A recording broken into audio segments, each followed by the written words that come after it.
Oh my goodness, my camera's all out of whack. Professional streamer over here. Here we go. There's my beautiful face. How's everybody doing?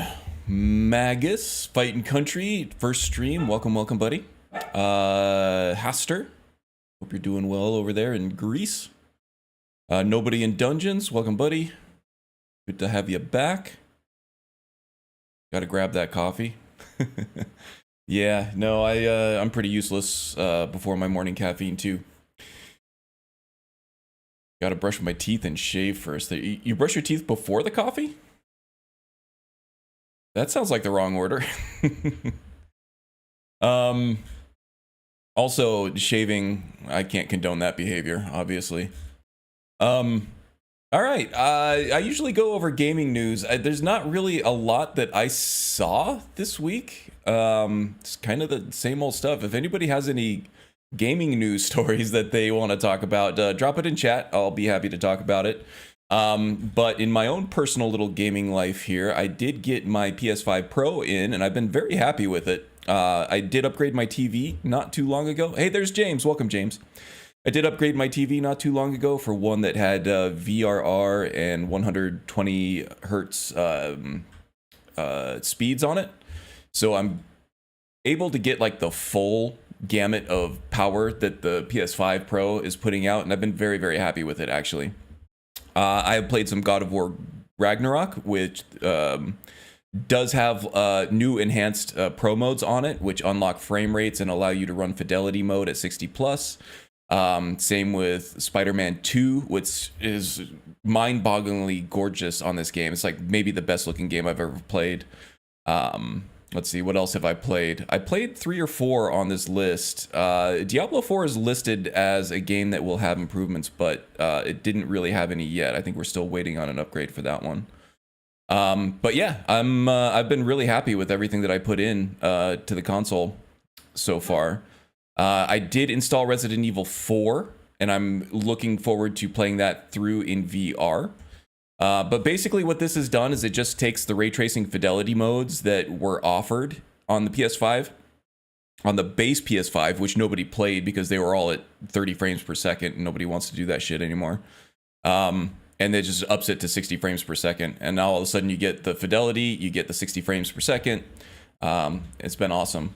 It is the most expensive console to ever drop because, or not adjusting for like inflation and stuff like that. But $700 is quite a pretty penny to spend. But I'm actually very happy with it. Let's see. And Icarus is back. Not watched the roleplay yet. I think I watched his first episode of the Inquisitor. But I haven't watched the new one that he dropped today. That's on my watch later list. I'll do that after my stream. The Skull Mercenary, looking pretty good. My beard grows in patchy, so I shave so I don't look homeless. That's a good call. Yeah, I mean, that's part of why I grow this thing. To be honest, I'm sick of the beard. If I could just chop it all off, it would be great. But now it's part of my persona, and I also feel obligated because not everybody can do it. My beard grows in full and thick and lush, and I owe it to society to bring this into the world, you know? So you're welcome. Elden Ring in VR is wild. Yeah, Elden Ring, the frame issues are all but solved with the PS5 Pro, by the way. It nudges the floor frame rate up on that game, so you get a much smoother experience on console. And you don't have to deal with all the shader compilation stutter that you do on PC. So it does seem like now the PS5 Pro is the ideal way to play that game. And any game, really, with frame pacing issues. Do you what you want? Shave that sucker? Yeah, I know. I don't know. I go back and forth on it. It has become part of my persona. I feel like it's a Samson situation now, where if I cut it off, I'm going to lose my strength. But we'll see. So yeah, and then instead of news, I thought I would just talk about, what I've been playing a little bit. So yeah, I've been playing Returnal on PS5. That's not enhanced for the PS5 Pro, but again, it does bring the floor frame rates up to a place where the frame rates on that are more stable now. So you get less hitching. There was not really an issue with hitching in that game. There were a few that I saw that now I don't anymore on the PS5 Pro. But Returnal is a roguelite game where, you know, you do the different runs, you loop through, you die, you go back to the beginning, you get to keep some of what you gathered. Certain progressions you keep, but really you start at the beginning, and then once you hit like a boss and you kill that boss, then it gives you kind of a fast track to get to the next area when you do have to start over eventually. So I've been all about the roguelite genres lately. Why did GeForce Experience just kick on? What did I do to bring that up? That was weird. Doesn't always, maybe it's an OBS thing. So I've been playing roguelites, and I have been playing Dead Cells as well. Dead Cells is the same kind of genre of game in terms of the death looping and coming back and killing that boss to get to the next area faster and keeping your progression from run to run. This one's been out for a long time, since 2018. And it's an indie game, which some people were asking me to cover more indie games.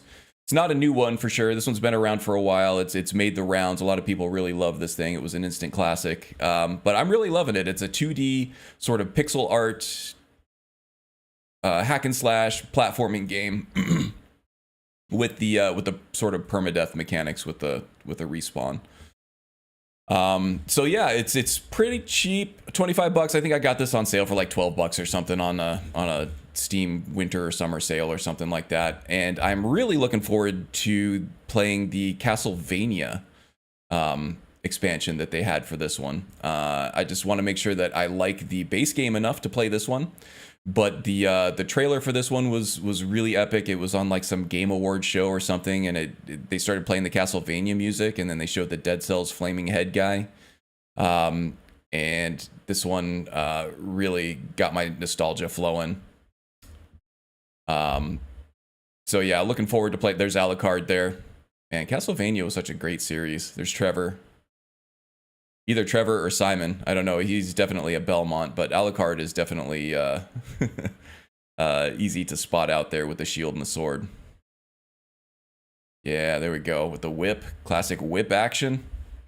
Anyway, looking forward to playing that when I get there. So that's what I've been playing. The hell are you guys playing?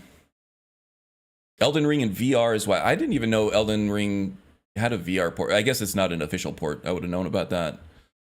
Must be a flat to 3D conversion that somebody's doing as a mod. Oh, also, not 300 megabit fiber. It's smooth like butter. Only $18 a month in my government effective reliable internet for the rural areas of the United. That's awesome, dude. Plus, it's affordable. Yeah, they were just laying down. It's not subsidized at all. It's just a pure commercial undertaking. But they've been laying down fiber networks in my neighborhood, so I'm interested to seeing how that pans out. I'm on cable internet right now, and it's been fine, but it's not a stable speed for either upload or download. So, like, especially at the end of the workday when people are getting home and checking their internet and booting up their Netflix and everything, I get a huge dip in bandwidth. So it affects my uploads, it affects my downloads and all that. And the upload speeds are not good at all. They're very, very minuscule compared to what a lot of people get on fiber and satellite and DSL and stuff. So I'm looking forward to seeing if that is actually a viable service because I would like to switch over to fiber. It's awesome. All right, so if you guys want to talk about what you've been playing, go ahead and drop it in chat. We'll talk about it. Otherwise, I am moving on to a mod showcase here. See what I have in the mod showcase. Okay, the first one is Nern Accessories. This one showed up on Hot Mods, but I actually put this on the list earlier in the week before, because I'm a mod hipster, right? I liked it before it was cool. This thing looks amazing. So this is a modular stuff and things mod. So you get things like satchels, and this is all physics enabled. So you can put like the 3 different satchels that you can put over your shoulders for storage. And then like I said, the physics are all enabled. You get a few different kinds of little capes and cloaks, backpacks, scarves with physics on them, masks. This one looks really good. This one is definitely going into my load order for the next profile version. And it just gives you a lot of extra things to dress up your character with, to get that unique look that you've been looking for, to hide like an ugly seam or something in the case of one of these gators here. I mean, technically anybody can be a hipster, otherwise nothing would ever be cool. Yeah, true. It's the the hipsters were there first, I guess. I've been playing Zenless Zone Zero. I've heard of that one. See if we can find some Zenless Zone Zero.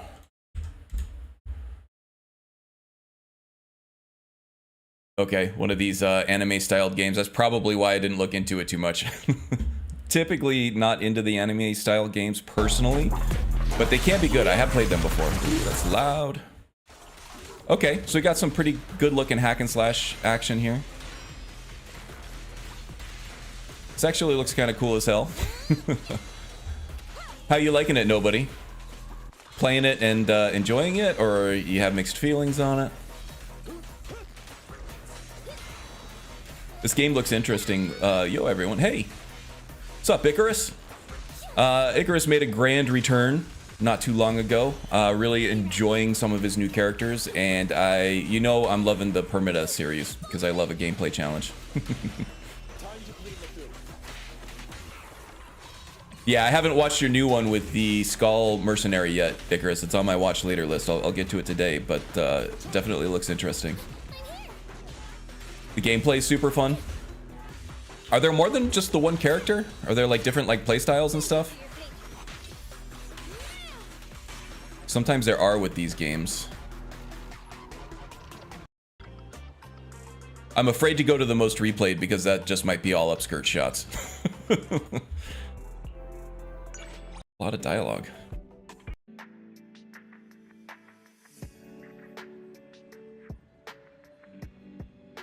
Oh, and then when she's not a chainsaw wielding maid, she's actually a regular person. Just living a chill life. Okay, looks like this is a different character than what we had before. All right, so different characters and stuff.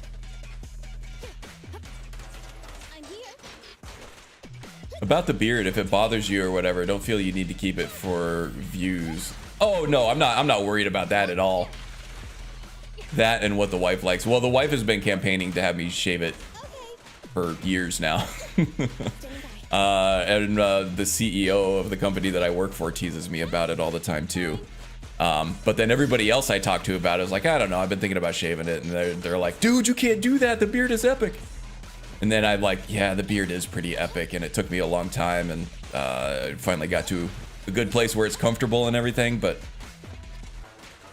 also, I might be going through like a mini little midlife crisis here as well, because I feel like I could shave this beard off and instantly drop 10 years at least, maybe 15, maybe 20.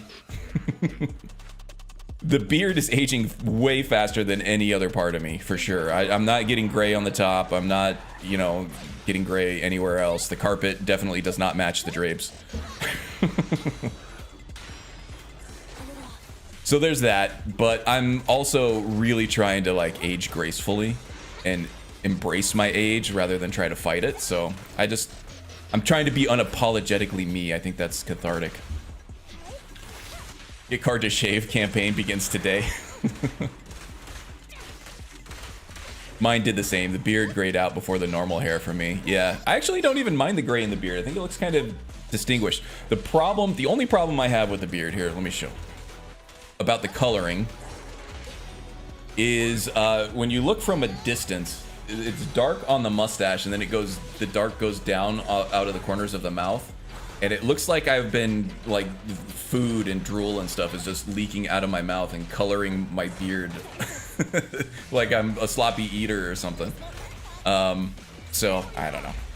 I look at my beard a lot more closely than anybody else does because, I'm combing it and grooming it and trimming it on a daily basis. You look like Stu Jr.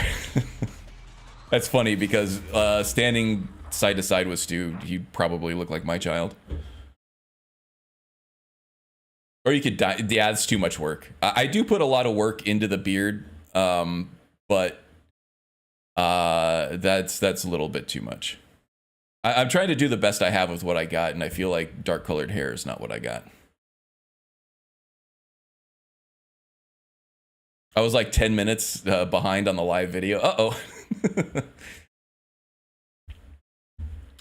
Well, welcome to the live discussion, Icarus. Well, I guess the discussion was live, just the video wasn't.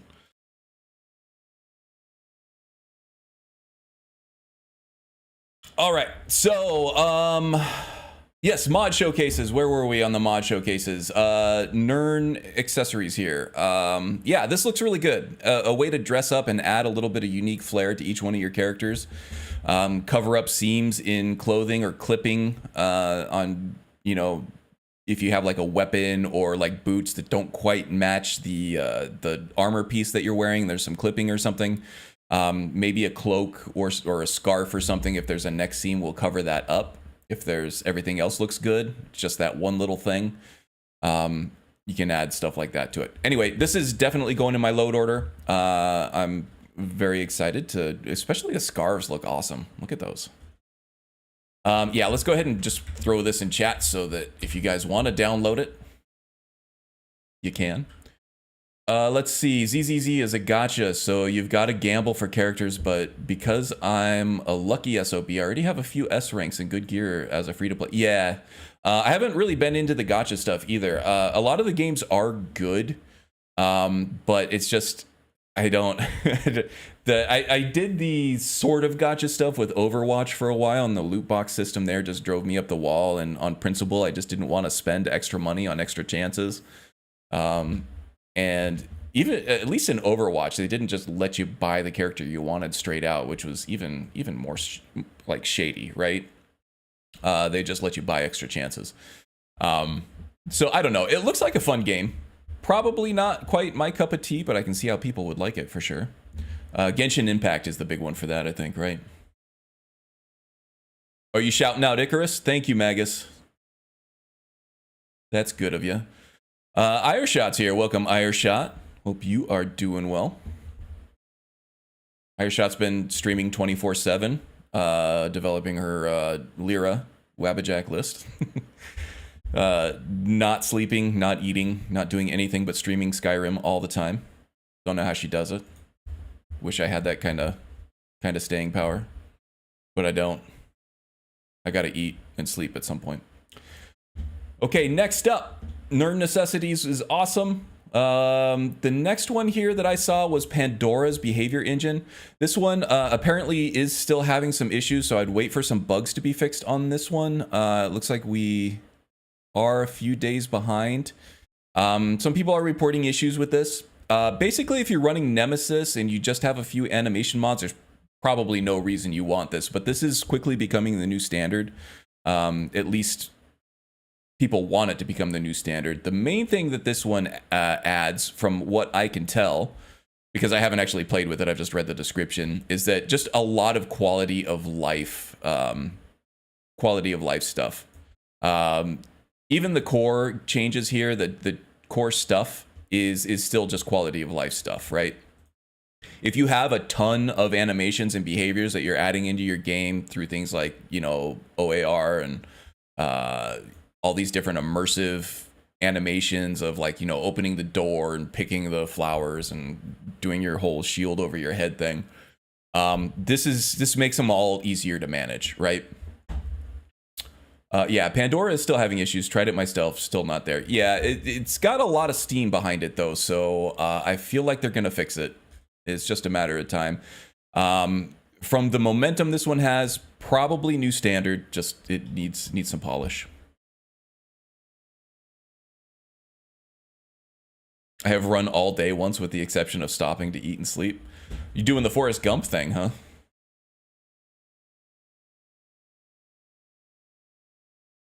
Mr. B, welcome, buddy. So yeah, just be on the lookout for this. If you're into modding and remodding your game all the time, I think it would be worth your time to get familiar with the new engine here. Even if it's not becoming standard yet, it might be soon. So yeah, I was gonna post up link to that as well here. They're trying to push it. What's ironic is that there's technically nothing wrong with Nemesis. It works on any version and does exactly what it says it does. Yeah, that's what I'm saying. If you don't have a ton of animations that you're using and that you're managing, this is probably more of an author resource too, or like a Wabbajack author resource, or even just like a large mod list author like Lexi's or Nolvis or whatever. This makes it easier to get all that together. But if you're already running Nemesis, you're comfortable with that, then I don't see any reason to switch over to this. This won't be updated. Pandora will likely pass it next year late, just due to popularity. Yeah, most likely. Caladran, welcome. Hope you're doing well. Staying warm. What's the temperature over there in Finland, by the way? Right now, for me, it's 46 degrees. How the hell does that happen in Arizona, right? Kind of chilly. I actually thought about putting a hoodie on, but then like the last couple days sitting at my computer playing some games, the CPU, or not the CPU, the whole tower itself emanates so much heat that I started getting sweaty and gross in my tiny little hotbox room here. Most of the heat is definitely coming off of the GPU, but then the vents push that out into the room. -1 degree Celsius. And you're still alive. Well done. Hey, thanks for the shout out for Mr. B, Magus. Even Lexi isn't switching to Pandora anytime soon? Okay, good. All right, so the next one that caught my eye is chatty NPCs and followers. So I'm not much of an immersion gaming guy. I know a lot of people are, and these mods are really popular, right? For me, I'm really all about gameplay. Once I get the graphics to a point where they don't bother me anymore, then it's just all about gameplay for me. And then, obviously adding in weapons and armor that help add to a character's unique image and identity. But this is one of those that caught my eye. Basically, NPCs that are just walking around town are going to stop and have little conversations with each other. It also includes your followers, so your followers will be approached and approach other people in towns and cities and stuff and have little conversations about them. Conversations just about health, general, shooting the bull type stuff. And there's even a chance that one of the NPCs might get a little antagonistic or whatever. Which mimics real life, Some people can't help but be obnoxious, and that's okay. Just adds to the spice of life, I suppose. But yeah, this one looked interesting. If you are one of those people who likes to live in Skyrim and give your Skyrim a life of its own, and try to tell stories about the different characters in Skyrim, then this one will probably be right up your alley. 51 Fahrenheit here, only PA is warmer than AZ, I guess. Yeah, right. It's wild. Like I said a couple weeks ago, it's like it went from summer to winter like instantly, like somebody just threw a switch. And I'm okay with that. I'd love the cooler weather here after, 10 months of 110 plus degree weather. I'm here for it. It wasn't quite 10 months. It was more like 7 or 8, but still, it's too long. Mr. B's updated lootable things and now has a new SE. Hey, that's awesome. That's good news. Lootable things. Let's go ahead and throw that in there. Mr. B's lootable things. Look at that. Dude, Mr. B's killing it.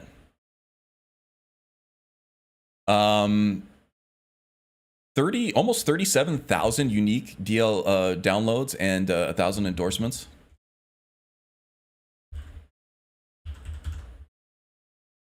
Yeah, so this is kind of like what was that other one that a lot of people use, like dynamic things or something like that?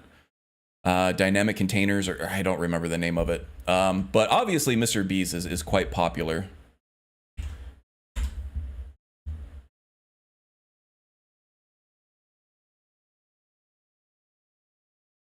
Welcome to the new version of Lootable Things. It completely changes and enhances your total looting experience. This means that furniture, urns, barrels, sacks, crates of all kinds, and coffins will have more interesting and useful things to find. Such items include food, alchemical supplies, crafting supplies, treasure, weapons, armor, and hearthfire items. Unique loot incorporates the items from hearthfire items into the leveled lists. That's awesome. You will now find The food in taverns and hearthfire supplies can be found at vendors. Lootable Things is meant to bring the joy of going through everything to find neat stuff once more instead of having to loot every little thing from a house to try to make money as a thief. Plus, you have Solstheim items integrated into these lists as well. Lootable Things also allows you to find multiple items on animals, plants, and interior-exterior food sources. This mod is partially compatible with WACCF. Just put Lootable Things below it. Awesome. There you go, buddy. Me flex. There you go. Flex it, buddy. Flaunt it. There's P. Miller. Welcome, buddy. Welcome to Saturday. Hope you have a good start to your weekend. Dynamic Things Alternative is the one I'm thinking of. Yes, Magus got it. All right. Was there anything else that I had in the showcase here? The chatty NPCs? Nah. All right. So community spotlight. So this guy is not, he doesn't really join us on the live shows very often, but I have had some discussions with him on the different creator discords that we have, just kind of talking about different thumbnail ideas and how you produce your content and things like that. Enraged Bard, he is very much into telling a story. So actually, I'm going to link to the playlist here that he has for his Dastana saga. He tells a story from beginning to end. He is not afraid of going full into the more adult aspects of things. So there is a lot of sex, a lot of violence, a lot of cursing, a lot of debauchery in this. But it's all done kind of in good fun. It doesn't take it too seriously. It's a good kind of fun romp with each one of these episodes. And it's fully kind of like scripted and voiced and things like that. And it's a lot of fun. He's not the smallest channel. He's got, I think, like 26, 27. Oh no, he's actually done a lot better than I thought. 3,430 subscribers. But still a very small channel. And if you're into kind of like the machinima stuff, kind of mixed in with a little bit of live gameplay, it's very highly produced. It's not just a let's play. I would say it's more on the machinima scale than the gameplay scale, even though there is actual gameplay in it. But yeah, I enjoy his stuff. And he also has some like modding tutorials. He does some mod showcases here and there. Like this one that's very popular here, 19,000 views, 12 different Skyrim New Lands mods.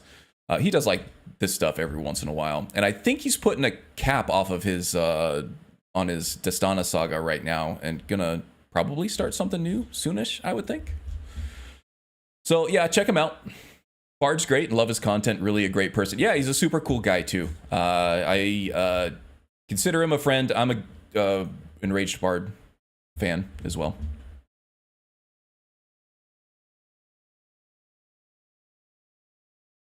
I want a mod that increases the merchant's inventories, just more things and more of those things. Blacksmith should have ingots in the hundreds, and alchemist should have the same for ingredients. Yeah, it looks like Magus gave you a few suggestions. He's the guy to ask. I think he's been around the block a few times in terms of mods. All right. So let's see. Thought I saw my name here. Thank you kindly, Karn. Yes, indeed. I think I'm caught up on chat. All right, so pretty quick this time. 30 minutes in, and we're already ready for gameplay already. How about that? Which is good, because I'm actually running kind of behind. I've had some, like I mentioned last week, some gaming ADD recently, where I'm kind of all over the place. I also did just get in my PS5 Pro, so I've been spending a lot of time setting that up and checking out the new enhancements to that, to all the different games that I have on that. And then also trying to make Lore Rim work for me. I'm having trouble with it. It seems there's the quality's there, the balance is there. It's just, for me, it takes a long time to get up off the ground. I'm almost level 10 now, and I feel like I haven't gotten halfway through Bleak Falls Barrow. These dungeons are all really expanded, and then the game is very difficult, so you die a lot. but it's also not very punishing. So you always just respawn at the last point where you slept. So especially like with Bleak Falls Barrow, in that first little room, you have these bedrolls where you can sleep at in that first little campfire with the two bandits that you kill. So I slept there, and then I've been able to just kind of methodically go through and kill all the enemies in Bleak Falls so far. The other part of that is that the enemy spawn points are just like so vastly expanded that there are a lot of enemies. It seems very difficult, if almost impossible, for me to just at a low level anyway, just kind of go through and be able to gameplay your way out of things. The timed blocking mechanic doesn't seem as powerful as it is in Wildcat or Ordinator. So even if you're right on with the timing of a timed block, you're still going to take a shit ton of damage regardless, and it's almost impossible to avoid damage, because even though it does have a dodge roll or a dodge technique, it's severely gimped until you perk into it, which is cool for balance and gives you kind of something to level into. But for me, it's kind of slow going at first. And also all of the moveset, the ADXP MCO movesets and the combat for that is very cool looking. I think it's implementing the soul style combat really well, but it just adds so many frames of animation that the combat seems less responsive than it does in the vanilla game with an Irem over the top of it. So I've been kind of fading a little bit on the lore rim experience. That's just me. I can see. Wait till you get to the end of Bleak Falls. Well, now I got to see the end of Bleak Falls, so I'll stick with it until then. It is Requiem, but it's a heavily tweaked Requiem. But yeah, maybe that's just how Requiem is supposed to be. But I think that the problems that I have with lore rim, they aren't limited to just Requiem, right? I think a lot of the stuff that I complained about probably is Requiem, but some of it is not. A lot of it is not.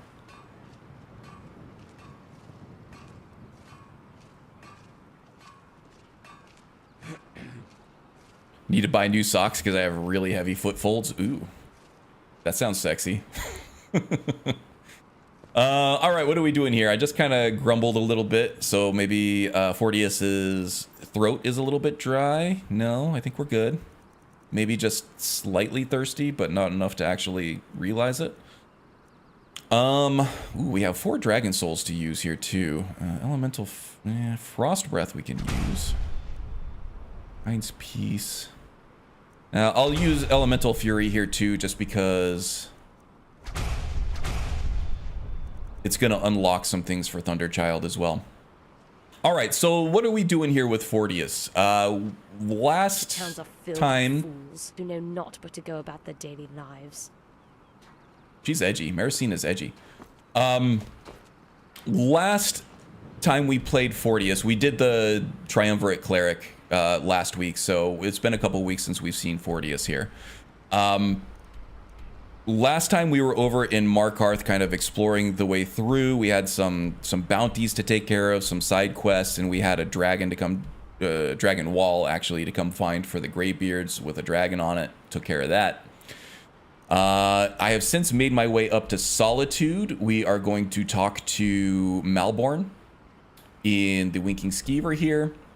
But I'm thinking, yeah, maybe we can come back and do Sheogorath stuff later on. Yeah, I think what we're going to do, we'll go do the embassy. There's going to be some talky stuff, but then we're going to be able to fight our way through Elenwen's Solar and things like that. So yeah, let's go ahead and get that started. I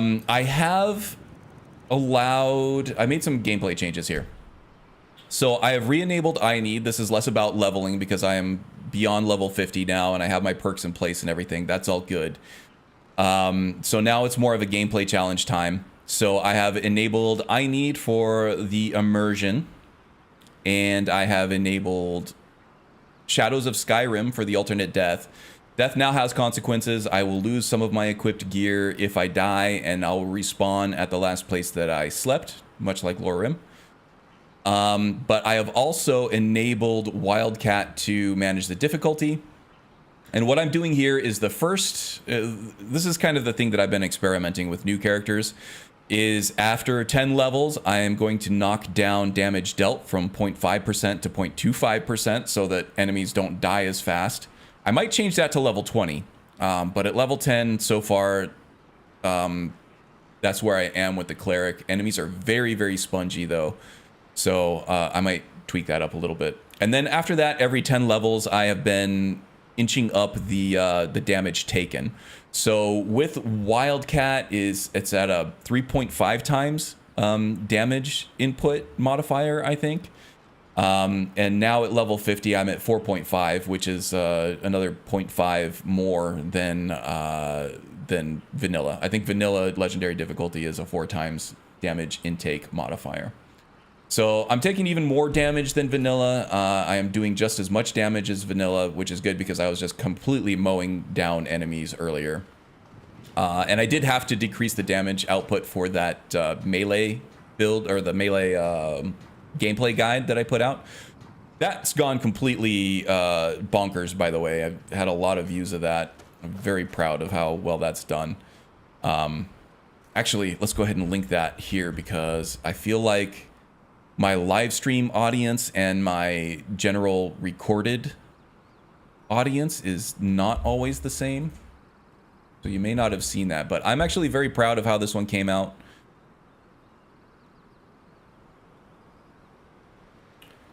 Let's see, share, copy. There you go. Starting earlier than usual? The wind? No, but I think that there was a time zone shift that the rest of the country has that Arizona doesn't. So it might be earlier for you, but it's definitely not earlier for me. Yeah, Magus got it. But welcome, Wind. Glad to see you. Hope you're doing well. But that walks you through the tactics that I take and how I've had success with melee combat in this game and how I have fun with melee combat in this game. Skyrim is one of those games that people like to crap on for its melee combat, but I actually really enjoy it. And those are some tactics and some things that you can do to maybe enjoy Skyrim's combat a little bit more yourself. It's very vanilla based. It won't touch on the MCO stuff. Nyrim is a component of it, but a lot of the tactics that I put in there don't really need the Nyrim overhauls to be effective.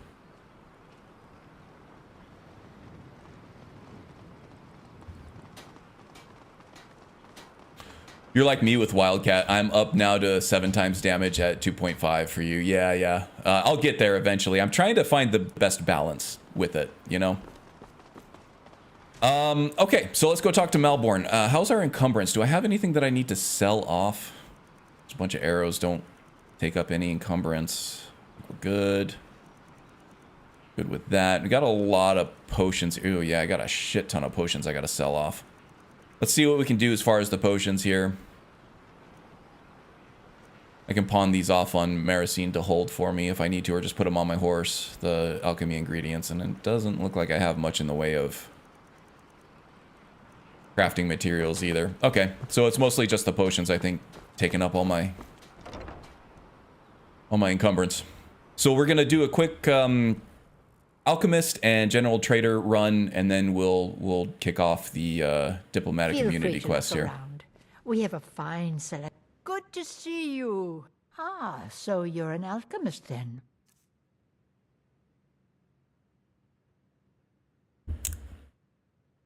At night now, starting to get dark at 5 o'clock is just a thing in UK. Yeah, no, it's getting darker here too. We're not quite north, but we're not really that close to the equator either. So we do get seasonal differences in our daylight here. Not as much as Magus does, or anybody in Canada, or Caladran even is way north of me.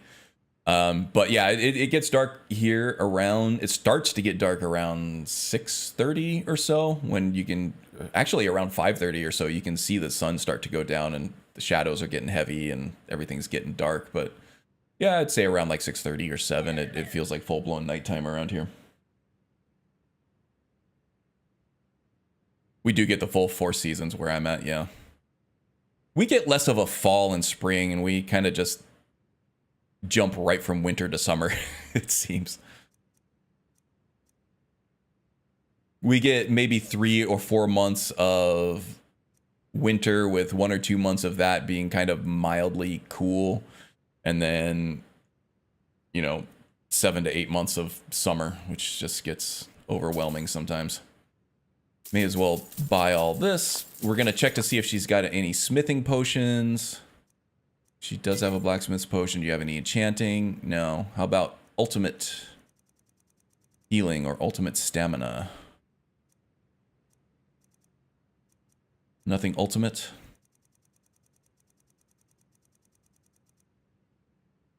Nothing ultimate. All right.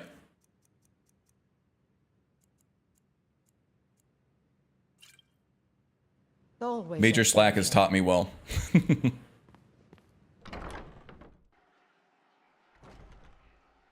We get 4 seasons too, just have to drive to see. Oh yeah, that's fair here too. Yeah, places like Sedona and Flagstaff out here, you definitely get fall colors and fall weather and stuff like that, but you do have to drive a few hours north of here to get it. We're full on desert here, so it's either way too hot or way too cold for most of it. All right, we are going general goods.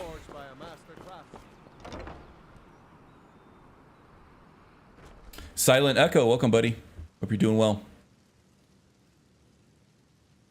Want a mod which lets you bind items together to reduce inventory clutter and make them easier to use. So drinking 1 potion lets you drink several all at once. It's only... Yeah, that sounds like a simple idea, but I feel like the implementation and the execution of that would be much more complicated than you might expect. Come back to bits and pieces anytime. Some might call this junk. Me, I call them treasures. Unless you have a very well-defined process and procedure of how you'd want to handle that. Of the Night increases heavy armor skill by 25 points.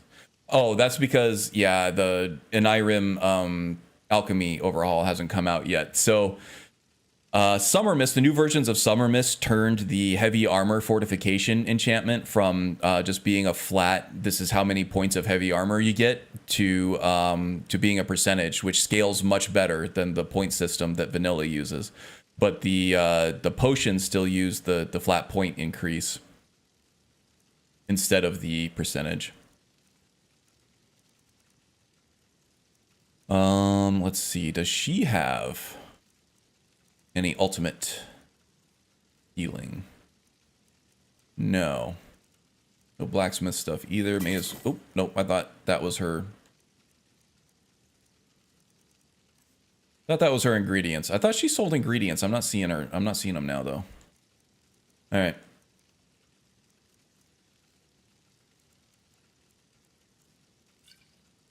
Make sure to recommend us to your associates. Yeah, yeah. All right, let's go hit up Malborn.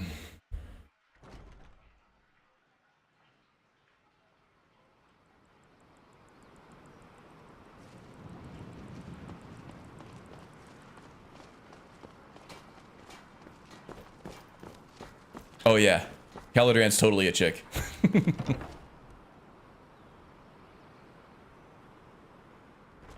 Let's see. Better, they're needing lots of new script. Welcome to the Winking Skeever. Take a load off and enjoy the atmosphere. Binding Mod could also let you auto-equip 2 weapons much easier. If you have Sky UI, the equip sets take care of that for you.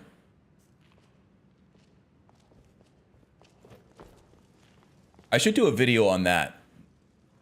Actually, I know PC Outcast has one, and he shows you how to use it.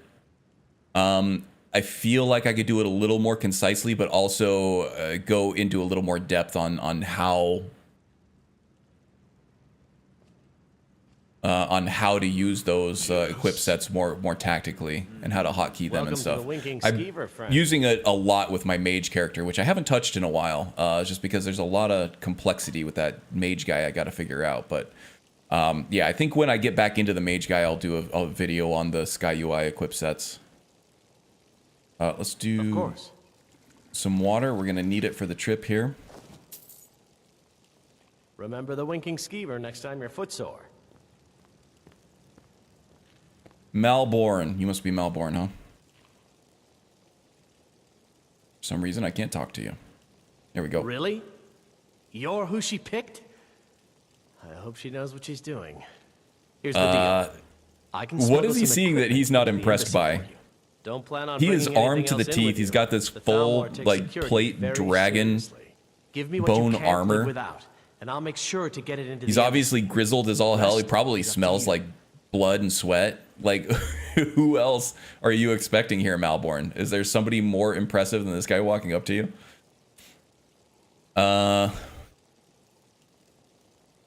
All right, here's what I'll need. Okay. Just I'll gonna get this unload inside all the kinds of embassy shit for on you. I've got to go. I'll find you at the party. Take Don't some of worry. that, take some of that. Take that, definitely take that. Take all of this. Definitely take that. Take some of that. Take that, take that. Take all of that. Take that, take that, take that, take that. Take all of this.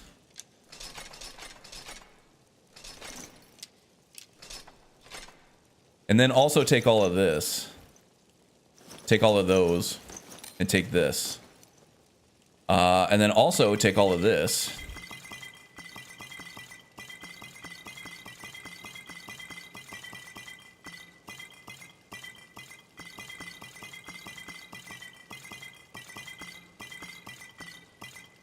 You're talking about the Sky UI video? Because it is a game changer. Oh man, I over encumbered him. Crap. Alright, well, may as well give him everything else that he can take. I don't think I need anything else except for maybe the food, and I think I can get some food from the embassy itself. Okay, so yeah, the alchemy ingredients I'm not going to need. The scrolls I don't really care about. Let's actually take some stuff back.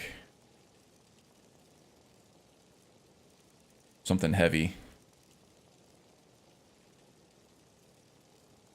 What can I take in there that they're not going to confiscate from me? I don't think they're going to take my armor from me, right? I don't know. I don't want to chance it. Probably not going to take my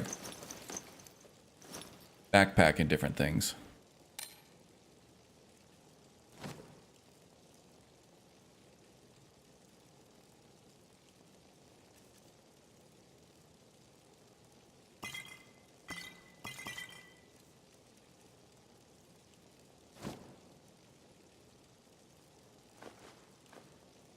Don't need the raw stuff. Seared fat, tomato soup, vegetable soup. Okay, that should be good.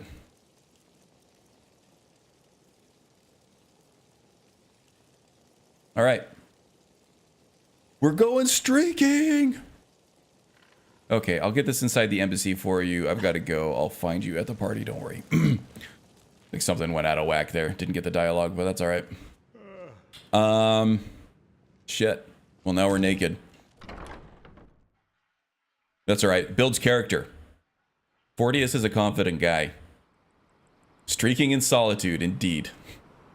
I didn't know you could over encumber him either, but it's like the crap that I'm carrying as like a heavily armored warrior with like a bunch of different weapons.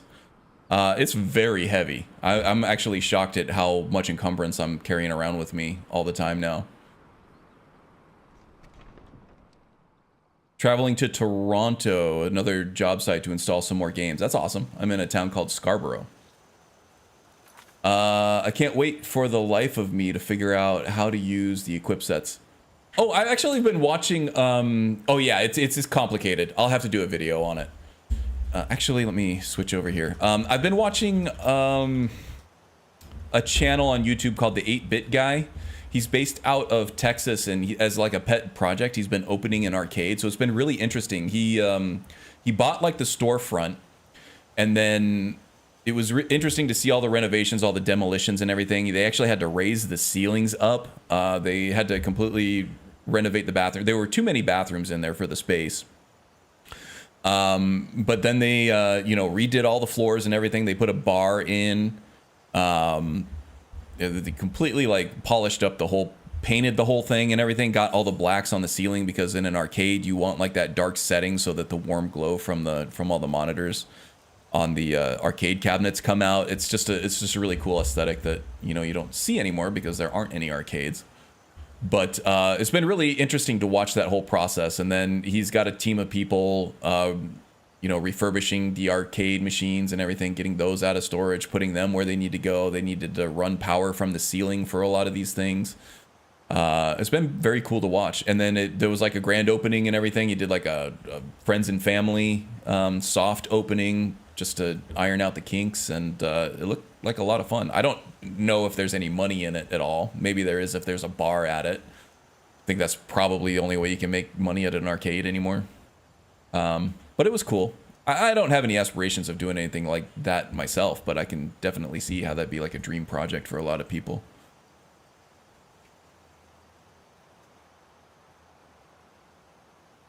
Is there a mod that lets you add like more hotkeys for a controller? Yes, I use Gamepad++. And I will find that for you in a second here. But this is pretty awesome. This rebinds all your keys. So you're going to have to get used to different button placements. But this does enable combo keys. So I have 3 different combo keys here. So you can hold on to the B button and press different directional D-pad buttons to get hotkey presses. You also have repeated keys. So double press or triple press your directional pad stuff to get access to more hotkeys. So like for my shield here, I have that set to hotkey 1, which I have mapped to a single press of the left D-pad. My bow is hotkey 4, which I have mapped to a double click on the left D-pad. And then I have like my healing potion on the down directional pad. And then there's also, like I said, it remaps everything. So holding on to the B button and then clicking in on the left stick brings up the favorites menu. So that's usually what you'd have the up and down mapped to on the vanilla mapping. The one downside that I have on that is that the power trigger, you have to hold down the right bumper and then click in on the right stick. And whenever you click in on that right stick, there's always a chance that you're going to go off center and then just go completely off to the side or something, in the heat of battle especially. But the mappings are well thought out. They do take some getting used to, but in the heat of the moment, in the heat of battle, I find myself really not having to take my thumbs off the sticks, which is the most important thing, right? Same with like Call of Duty players. They are always mapping like their jump and their duck and their melee buttons to like their shoulder buttons and their stick buttons, right? Just so they don't have to take their thumbs off the stick. They can keep moving the whole time. That does allow me to, you know, just do a quick foos while I'm in the middle of stuff. And I'm also running an Elite Elite Series 2 Xbox controller with the paddles on the back, so that I don't actually have to take my thumb off the left stick to hit my directional pad. I can just double click one of the pads on the back to get my bow, and then single click one of the pads on the back to get my shield and axe, and then click just another one just to get my two-handed weapon. So yeah, let me go ahead and drop a link to that, because I do highly recommend that mod. Back into the Nexus here.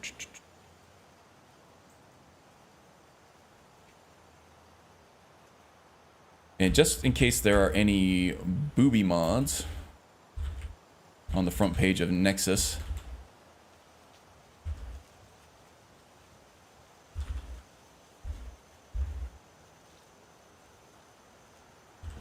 go straight there from Google.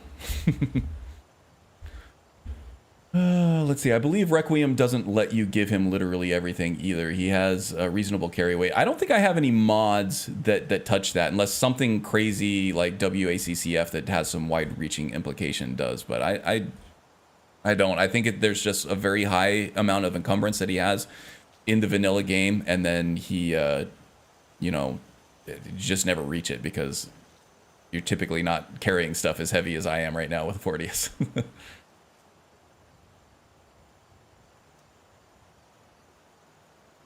I type as he literally encumbers him here too. Yeah, right. Yeah, I wouldn't be shocked if that I think encumbrance across the board is lowered in Requiem from what I've seen. I would like to do my own Requiem list. I would like to see what Requiem has to offer without all the lore rim tweaks to it. I think I would like it more. I hope when my lantern starts to pull down my 4th era style on these two. Yeah, he's got to keep hiking those things up. Because he does not have a license to sell hot dogs in Solitude, that's for sure.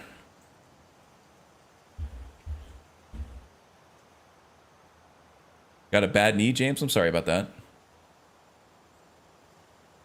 Hope it feels better.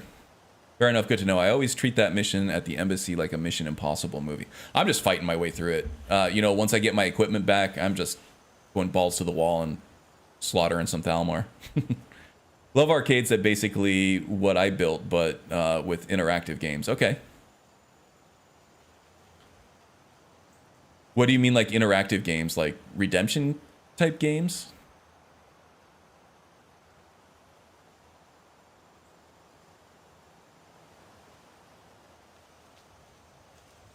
Should be more careful. Oh yeah, with the skiing. But it's less fun to be more careful. The more careful you are, the less fun you have. I use keyboard because PC Master Race. Yeah, a lot of people do. Just my problem, I hate using work posture while I game because it makes me feel like I'm at work. And I've also had a long-standing muscle spasm in my back that's causing like a pinched nerve. If I can lean back and kind of tuck my chin while I play, I can sit here all day and be fine. But if I'm leaning forward and if I have my hands out like this, then it starts to flare up after, you know, about 30 minutes or so. So being able to lean back with like, you know, my controller like down toward my lap and just be able to chill out that way, it's a lot more comfortable for me.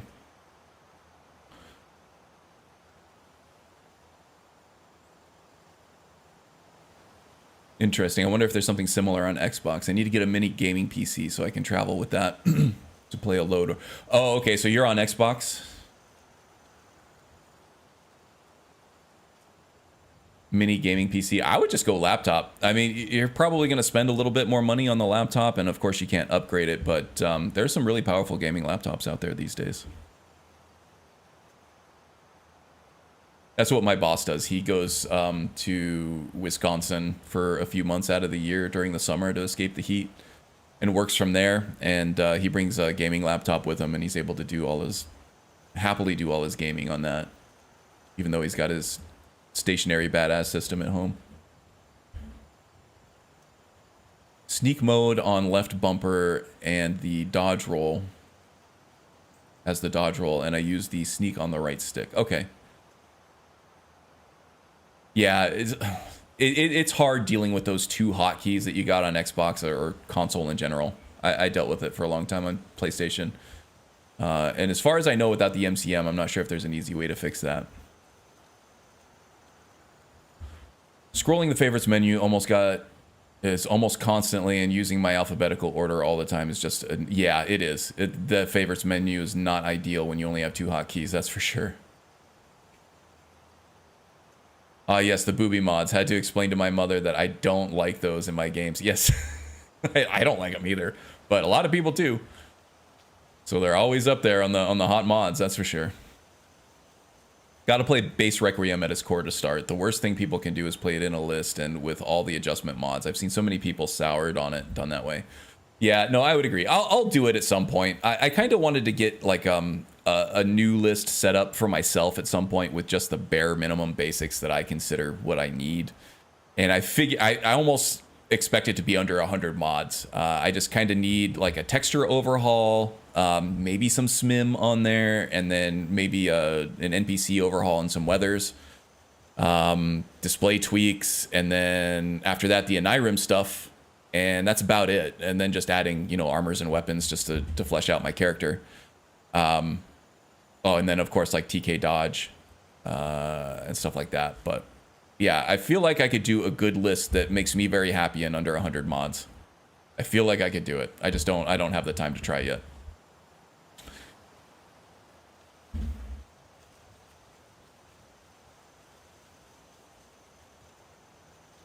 Then they play normally and give it a fair chance, and it's say how much better it is that way. I see. Yeah, different experiences for sure. And also like these Wabbajack stuff. Biggie usually has some solid setups from what I. Yeah, Biggie's a stud. He knows what he's doing. He's also been doing it for a long time, so you can tell with the attitude sometimes. Like anybody who's been in the modding community for that long and actually is a mod author and has had to deal with the modding community for that, they lack patience, and I completely understand why. But yeah, he handles it fairly well, I would say. Yeah, he definitely knows what he's doing. The problem with these big lists, I think, is that these people have been playing Requiem for hundreds and hundreds and maybe thousands of hours, and then they start to build their own preferences in to work better for them and for other people who have all of the experience in the world with Requiem, so that they think that this is a superior experience when it probably is for them and people with more experience. But people who are just learning the Requiem system for the first time probably become overwhelmed with the amount of changes that are being made, and it kind of loses its cohesiveness at that point. Interactive games like the floors, lava, lasers. Oh yeah, okay, I gotcha. Kind of like escape room interactive stuff, but with more jungle gym physical style stuff. Yeah, no, we have places like that out here. I really enjoy them. Unfortunately, yes on S. Okay, I see. The average gamer doesn't want 3,500 plus mods, though. Yeah, I mean, it's an impressive number, but it's, yeah, it causes. So the problems that I have with these enormous like Wabbajack lists, right, is that they're going to look beautiful. They're going to look stunningly beautiful. The game is going to look and feel almost completely different, for better or worse. But then clunky things start happening, right? With lore, it's like I don't have a problem at all with my list. I'm running like what 780 mods, or 800 something. Let me see. I don't even know because I don't really even care. I just have the stuff in that I want to put in there. 774 mods that are active, 483 plugins. So that's pretty minimal compared to all that stuff. That's what you see. Yeah. Well, no, the vast majority of the 740 mods that I'm running is Nulvis stuff that I probably wouldn't have put in there if left to my own devices. Control mods for Xbox One? Interesting. Unless it's a weird flex in 2024 when they can't even put their own setups together. Yeah, no, I think part of it is weird flex, just seeing that amount of it. But yeah, the clunkiness, it takes forever to do anything in MO2 with that amount of overhead that it's trying to keep track of all those mods. The game takes forever to load. When with, just the 740 that I'm running, it's pretty quick.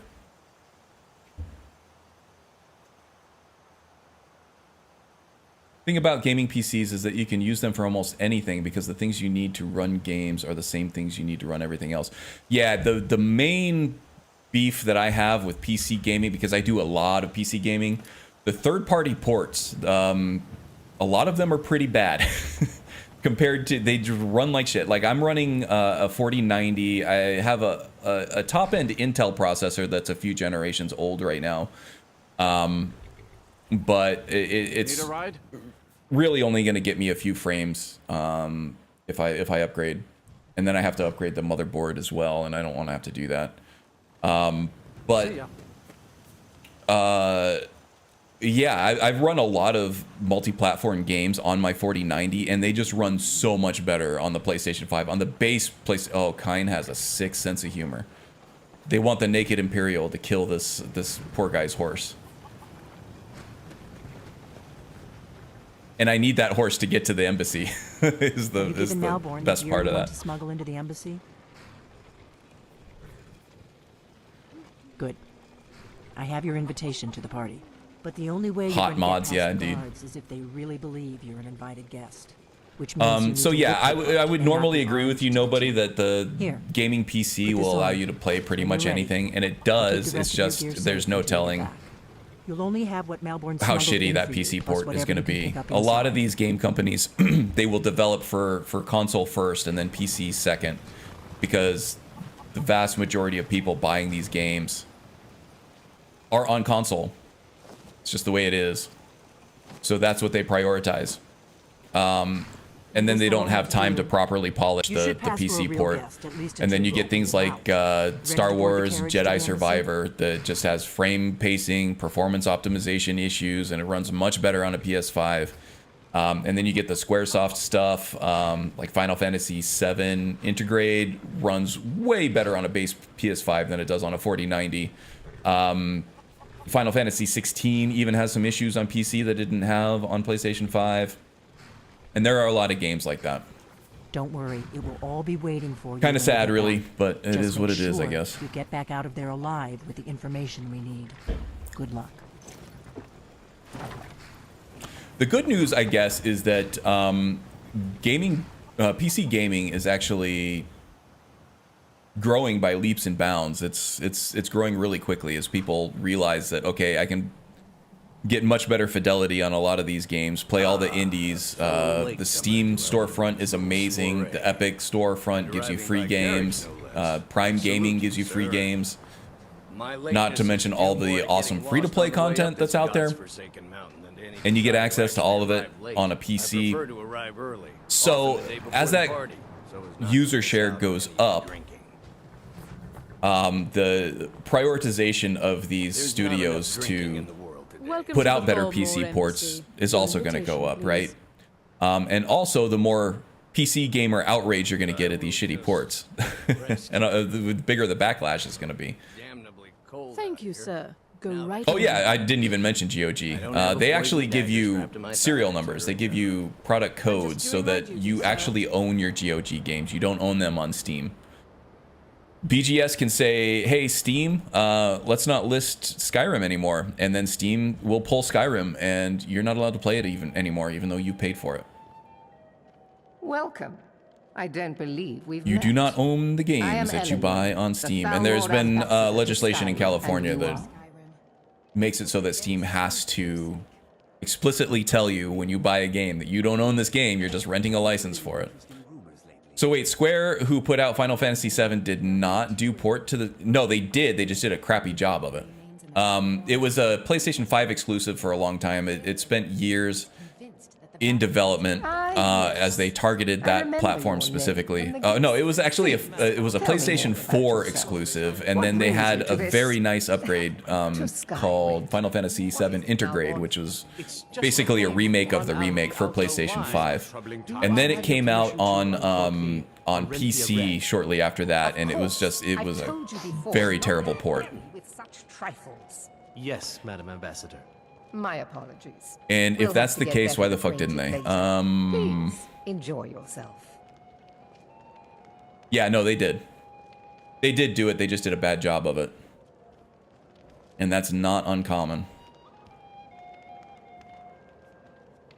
The Dead Space remake was also a big one. It ran like crap on PC, but it runs beautifully on even the base PS5. Let's see here. Let's get our equipment as soon as possible.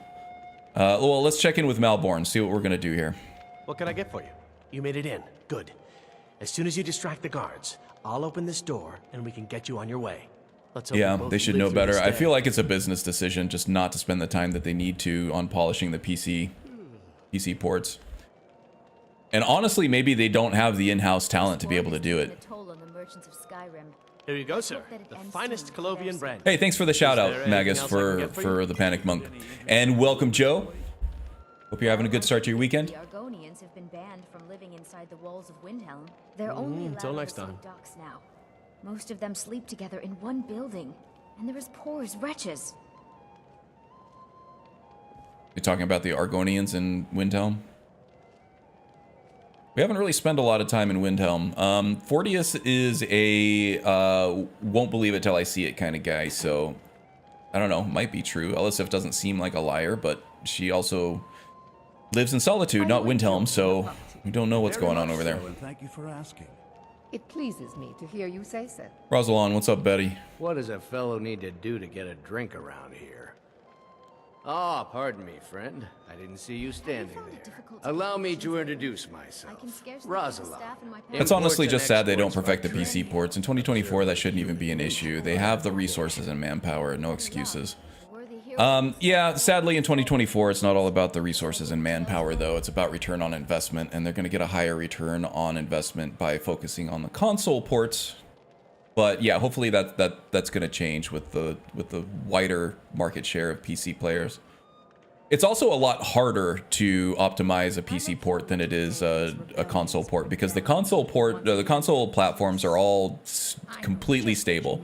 You don't have to worry about drivers. You don't have to worry about different hardware, how it's going to run on this CPU with this GPU with this amount of RAM on this chipset with these, you know, front side buses, back side buses, and caches.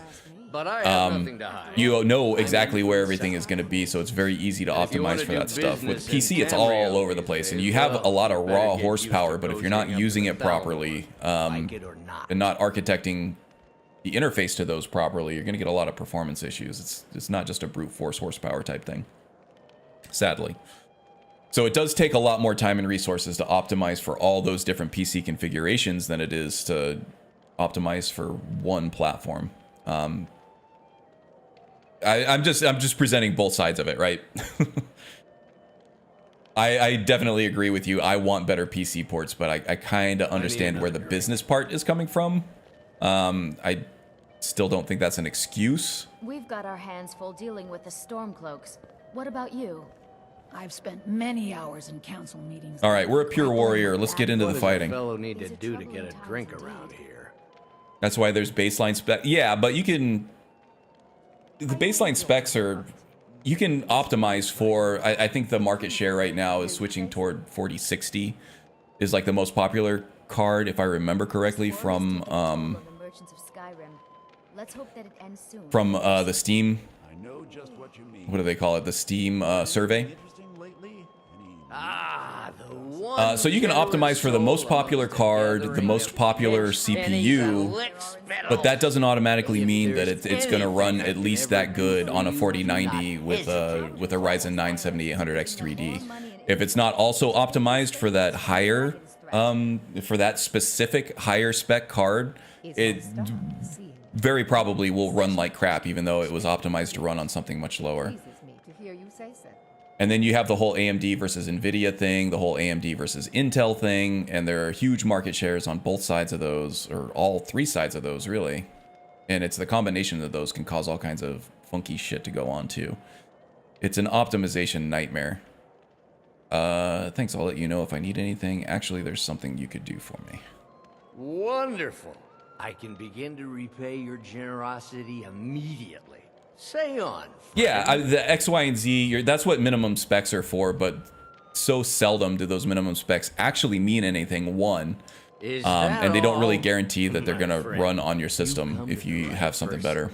You could say that they should, but they don't. Somewhat of a specialty of mine. It's a lack of standards thing in the industry. My handiwork. What about you? Perhaps someone should make a groundwork program that detects your hardware and optimizes things for... They do that. I have an announcement to make. A lot of I propose a toast to games will do... They'll have like a benchmark mode. Nothing could be more unlikely than so when you run the benchmark and it automatically suggests settings based on the hardware that it pulled. Malborn, let's go, buddy. And the frame rates and stuff that it's detecting, the performance numbers that it's detecting from the benchmark that it ran. In my experience, that seldom often works well at all. I always end up having to go in there and tweak to get 60 frames per second, right? That's another huge problem, is that these publishers and studios and developers and everything, they're they're really targeting, they're insistent on targeting 30 frames per second when every single survey ever done and all the usage numbers say that people hate 30 frames per second. But they get better graphical fidelity, which looks better in screenshots, it looks better in trailers if they target that 30 frames per second. So it often becomes a business marketing decision to target that. So a lot of those like one button click benchmark modes and tools and stuff, they also kind of target 30 frames per second as well, and that it just always sucks. GeForce Experience has that as well, where it has recommended settings to get the best out of your card for each game, but those also suck a lot too. And it has like ways to it's a one button click to just use the optimized settings that GeForce recommends, but they always are terrible. I need to lock the door behind you, or the patrols might notice something's wrong. Okay, let's see here. Do I have to reset up all my damn... Yeah, I do. Fucking hell. God damn it. Alright, let's get these all set back up again. Okay, there's that. Let's get the Spellbreaker on there. And then Longsword, I think, is 2. I need to lock the door behind you, or no. Patrols might notice something's wrong. No.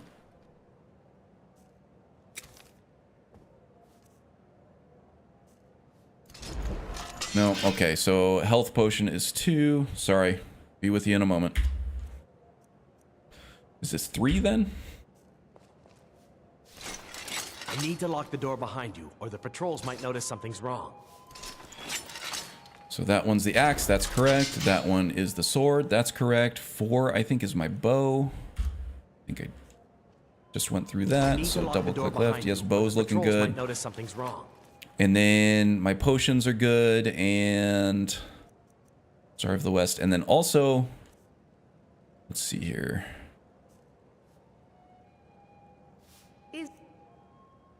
Four, 5. I had some arrows as well on 2, 3, 4, 5, 6, and 8.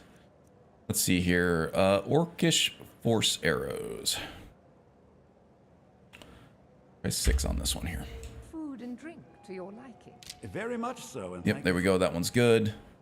And then Dragonbone arrows was 8, I believe. And that is hold on to the left. There we go. I need to lock the door behind you. Cool, cool. All right, I think we're ready, guys. All right, we're going to have some mages up here, so let's be ready with our Axe and Dawnbreaker. Or Spellbreaker, not Dawnbreaker. Good luck. See those robes? You're on your own. Never should have come here. Okay, I am running under enhanced difficulty now. And obviously, these guys are much more spongy than they were before. Where are your gods now, elf? I've managed not to take too much damage at all right now. Who said that? Anybody want some of this? I got plenty for everyone. I got Maricine with me now, too. 8 p.m. Sorry, late dialysis. Oh man, sorry you're going through that. That's gotta suck. Welcome in though. Hopefully hanging out playing some Skyrim helps you feel a little better though.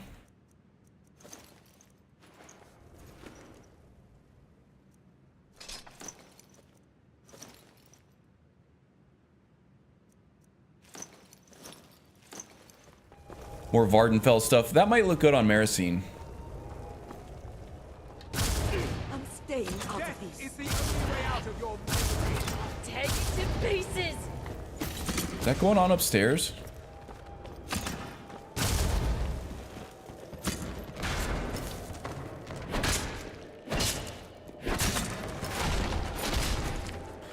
So yeah, Fortius is still a badass even at these inflated damage values for enemies. We're still good. We're still surviving. A lot of that was good defense on my part, and just the fact that Spellbreaker is just gonna be a beast against spellcasters. I'm running Zim's Immersive Artifacts, which does beef up that ward that is attached to Spellbreaker. Highly recommend that. I don't know how Reliquaries of Myth handles it, which is the other major artifact overhaul. But I do very much like Zim's changes to the Spellbreaker for sure. Who's the follower? That is Maricine. She is added by interesting NPCs, and I'll go over that in a minute. I'm going to need to focus on this fight here.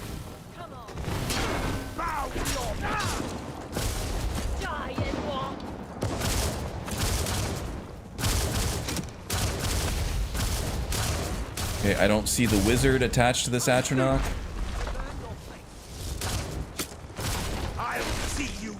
May have not even been a wizard, could have just been a justiciar. Nope, that is definitely...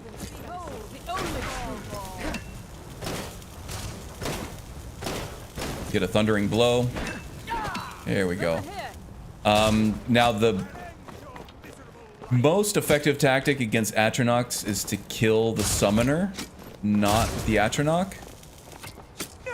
But I couldn't find the wizard at that point, so I just backed the Atronach into a corner and took him out, because the last thing I want to do is get sandwiched between an Atronach and the caster, right? When in doubt, just eliminate one. Focus on the other one. Okay, we got any good stuff? Sell the Void Bolt for sure. I do have to do Forgotten Magic redone builds at some point. Reliquary of Myth is under moderation for alleged asset theft. Wow, that's kind of big news. Drama. Man, that's been a big one for a long time. That sucks. Can't even get it via URL links because it's modded. Wow, okay. Or moderated.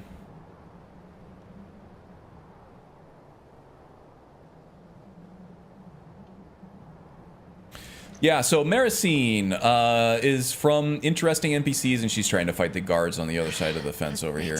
Not getting there. You find her outside of, or next to the Shrine of Talos over here at Mara's Eye Pond, I think? No, Overgrown Temple. Mara's Eye Pond is something else. So this is that little pond just next to the giant encampment on this road up to Windhelm here. This is also a great place to get goldfish if you need goldfish for the fishing quests. Just take a dip in the pond here and grab some goldfish out of there. But once you kind of go up, and you're probably looting the shrine, let's be honest, but if you're a role player, you're worshiping Talos and not looting his shrine, then when you turn back around, Maricine is there, and she has some like kind of smart aleck comments about Talos and whatever.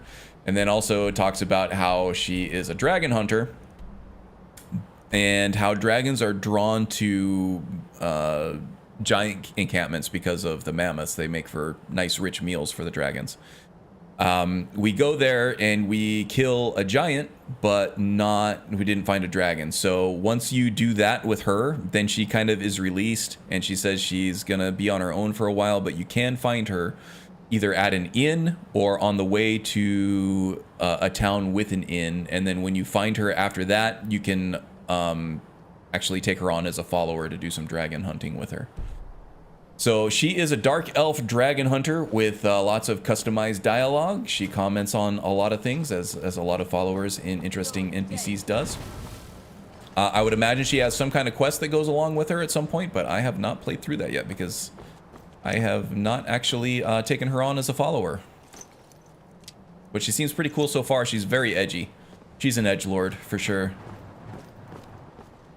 I got her decked out in dragon scale stuff and I think a shaman helm. It looks pretty cool. I'm not done with her look yet. Also not focused on it. I have it, so just putting that. Yeah, he's not advocating distribution of contraband mods or anything, but he does have it, just so people know. Yeah, that's a popular one. I'm surprised I haven't heard about it. And I'm sure lots of like mod lists and everything were using it. But that threw things into turmoil. Yeah, still doing plenty of damage, that's for sure, even at 0.25%. Even with that cut down modifier. Still doing great. Against more heavily armored folks like the Justiciar with the Vardenfell glass armor, he took a lot of hits. The Atronach didn't go down particularly easy either, but most of these lighter armored and wizard Thalmor are going down pretty easily, which is the way it should be. They're also doing a crap ton more damage. And no need to go upstairs. We're looking for what the Thalmor know about the dragons. Dragon investigation, current status. Let's look at this. We anticipate a breakthrough in our efforts to uncover the party or power behind the dragon resurrection phenomenon.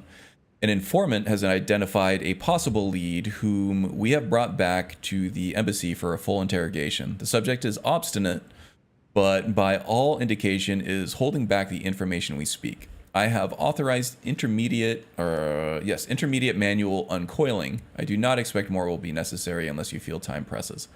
I know you prefer to be present for the final questioning. I will inform you immediately when the subject is fully receptive. 2 days should tell the tale. In the meantime, if you wish to audit our technique, your expertise is welcome as always. I have placed the prisoner in the cell closest to your office stairs for your convenience. That is convenient. Rulindil. Seems to enjoy his work, that Rulindil. Evil bastard. Then we have dossiers on Delphine and Ulfric Stormcloak. So it doesn't seem like the Thalmor know anything about the dragons. They are currently interrogating / torturing people who may need or have more information than he does.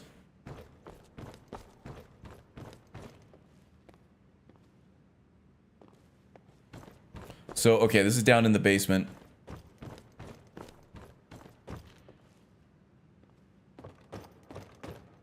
Gonna need some light. There's a chest. Yeah, not really. Good on money, especially now that I have all these super potions. Power potions.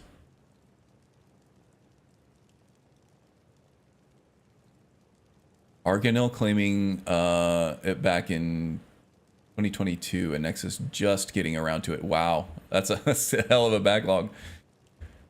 The Bow of Shadows stopped working for me out of nowhere. Yeah, it does. It does do that. I don't use invisible spells really, but Ghost Walk and use Book of Shadows to just go, or no, what is BOS? To go invisible, to move around the environment to get a better attack. Yeah, so any invisibility effect at all could affect it. I did an agent playthrough on my PS5 with the Bow of Shadows, and it was great. And then out of nowhere, it stopped working, but it also would just trigger invisibility out of nowhere sometimes. And I'm like, where the hell did that come from? So I feel like using a Bow of Shadows. That's what we're talking about. Yes, Bow of Shadows. I think, I'm not sure, but maybe eventually after you use it a whole bunch, it's just going to bug out on you. And as far as I know, I haven't been able to fix it myself, but as far as I know, I don't know that there's a workaround going out there. I haven't checked in like a year or so, so I'm not sure. I also have not been able to find any fixes, any mod fixes on the Nexus about it either. I don't know if you don't use invisibility effects at all, either the Shadow Warrior perk or the one that you get from the Nightingale, the Nocturnal boon that lets you go invisible. If you're not using a bunch of invisibility potions or invisibility spells, I think you'll be okay. Oh shit! I didn't realize he was still in here. All too easy. So yeah, just be aware of that. You might want to use a different bow if that's the case, if you are using Ghost Walk and things like that. So my best use case for the Bow of Shadows is if you're playing a non-mage character, like a thief character that really is not a caster, but could really use that invisibility effect. Hi, friends.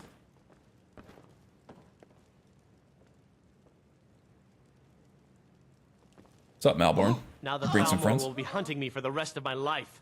I hope it was worth it. Listen up, spy. You're trapped in here. Watch and it. we have your accomplice.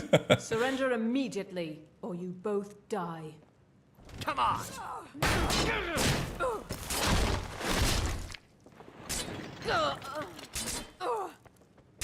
Ooh, getting a little hot in here, huh?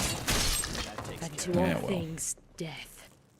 See, Malborn, all you have to do is be as badass as me, and then you won't have to worry about the Thalmor at all, because they're just pathetic, fucking magic-wielding weaklings. Right? Their ears are impressive, but that's about it. I can't believe I let Delphine talk me into this. Script lag much? Yeah, this doesn't happen when I don't stream. I think I'm using the NVenc encoder.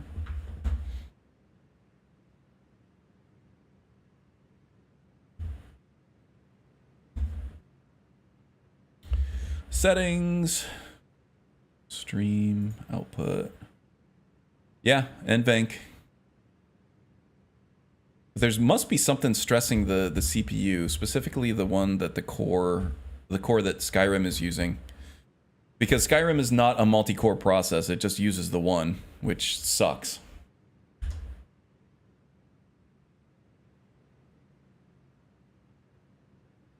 And I have an i9, it's a 12 series, but it's an i9 overclocked to 4.8 gigahertz all the time, which is its boost clock. I got enough cooling overhead that I can just run it at that all the time.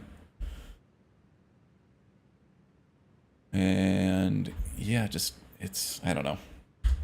Usually script lag means that the CPU is getting overrun with something. Looks fine to me. I don't have a lot of things that do. Hunterborn is one. I think that's probably the main culprit. I could remove that at some point. I do like what Hunterborn adds, but I don't know if that I need it, honestly. I don't know anything else about it.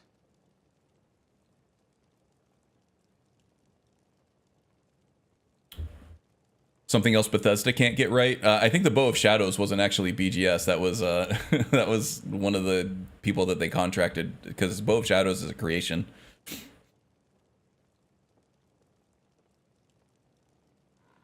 Which also could BGS, knowing the limitations of their engine and what things could cause bugs, could probably explain a lot of the short leash that a lot of perks and spells have in this game. Sure.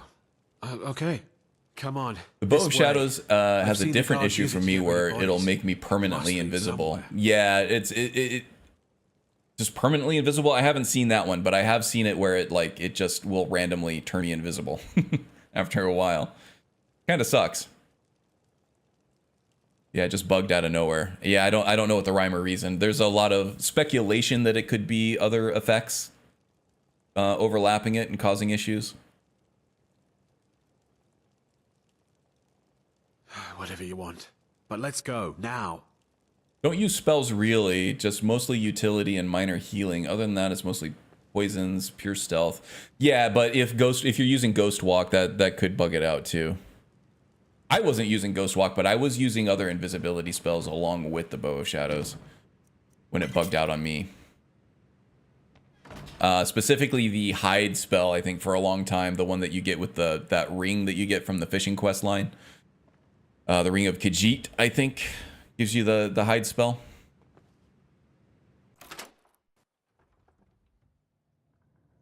Another mod that has a lot of scripting is 3D NPCs. I did not know that.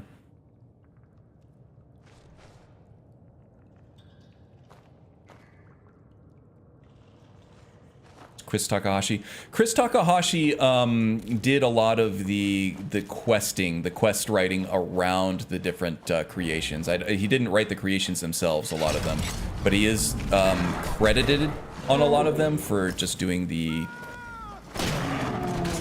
quests and stuff around them, because before that they were just things that were added to the world without a quest around them. BGS really wanted something in the quest log to point people at these different new items that they were going to get, and that's where Chris came in. At least my understanding of how all that stuff went down. So he would take other people's creations and, you know, put the quest markers and the journal entries and stuff in them and maybe add a little bit of dialogue here and there. Ooh, illusion increased to 9. We are master illusionists now.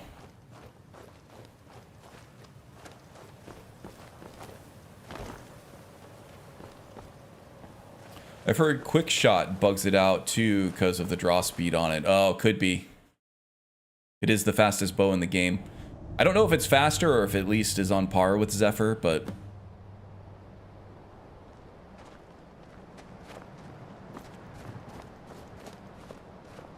I don't know. It's a shame because it is like by far the best bow in the game, right? So you want to use it, but then the more you use it, especially with invisibility spells and everything, it could. Over 400 hours on this character and just now stopped work. Yeah, I was probably at least 100 hours when it started bugging out on me. That would also bug out Zephyr too, which I've not heard of. Well, yeah, but Zephyr doesn't have that weird invisibility effect that could potentially conflict with it. Zephyr doesn't have any other effect other than just the faster draw speed, right? With the Bow of Shadows, the specific issue that people are having is the invisibility effect, which probably is scripted, because I don't think that's baked into the engine at all. It's like with 99% of all other bugs in Skyrim, it's got to come down to a script not firing properly.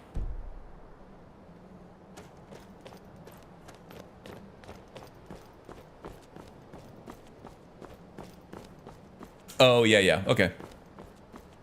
But with those invisibility effects specifically tied, yeah, I don't know. There's not enough knowledge on it, really. And I don't know that enough modders actually care too much. And like Silent said, if you're getting these only after like 100+ hours of playtime, then it's probably not something a lot of modders are seeing, because modders usually don't play Skyrim for that long, sadly.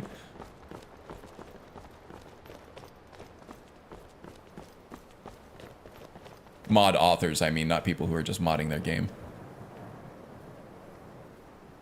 Also, sometimes you get that really slow draw speed sometimes. I have not actually encountered that with the Bow of Shadows. It's always been nice and brisk for me. Okay, we got some skeletons over here. Come and get some, boners. Come and get some, comma, boners, not come and get some boners. Maricine, you got these guys? Not even worth mentioning. Yeah. So one cool thing about Maricine is she actually has a huge variety of arrows. I don't know why she's just using a regular steel arrow. Maybe she's understood. Out of some of her specialized arrows. No, she's got fire arrows.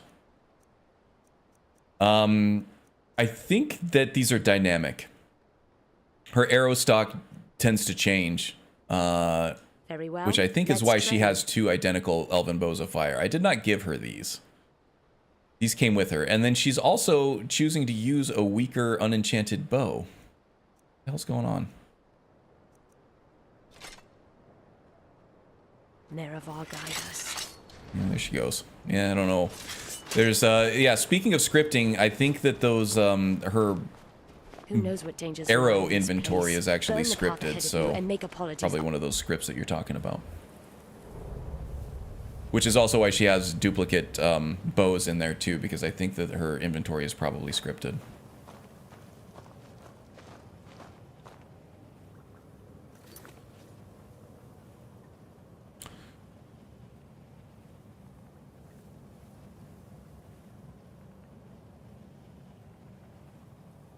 I thought it was the Zephyr still the fastest by some milliseconds. I saw, they were very unscientific, but I saw side-to-side comparisons, and from what I remember, I thought the Bow of Shadows was still just barely edging out the Zephyr, if at all. But lore-wise, Zephyr should be faster, I think.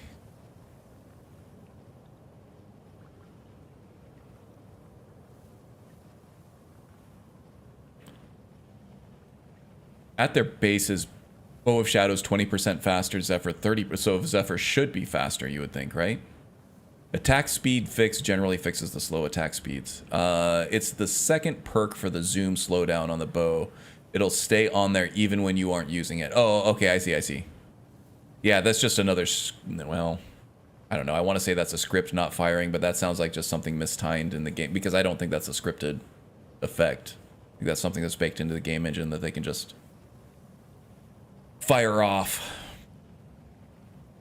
I also find it ironic that Zephyr is, withdraw speed is Dwemer of all things. Yeah, I would think it would be Elven, or even Glass. I would say Elven, probably. Leave it to the dwarves. Yep. Dwarves will figure it out. Speaking of dwarves, I want to do a Tonal Architect run at some point, too. That's one Skyrim mod that a lot of people don't use. It almost feels like an expansion of the Triumvirate set.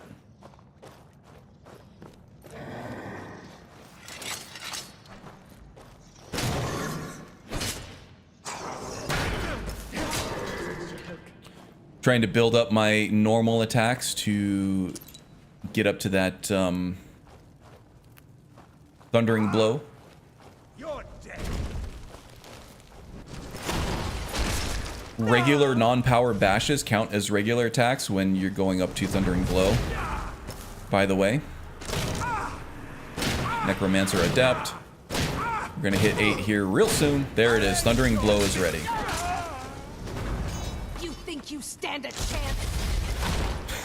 You think you stand a chance? Ashes, dust to dust.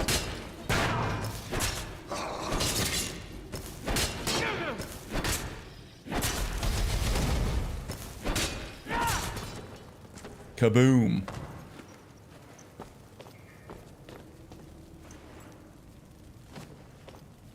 Take the robes. Very high value to weight ratio on any enchanted mage robes.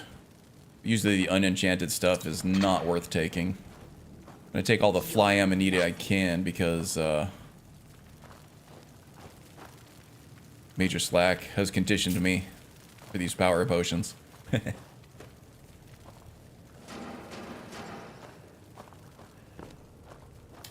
I guess technically dwarves are elven. They are, yeah, but they're usually... Oh, there's a skeleton over here. My arrows will find your neck. Okay. That's not what I wanted to do.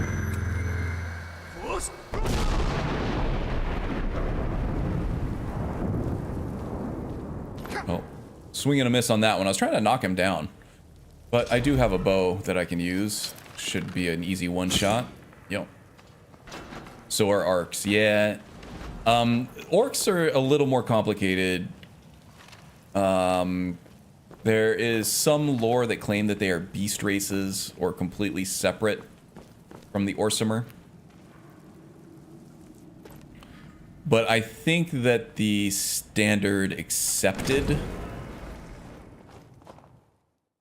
lore is the whole Trinimac thing, that Trinimac got eaten by Boethia and pooped out.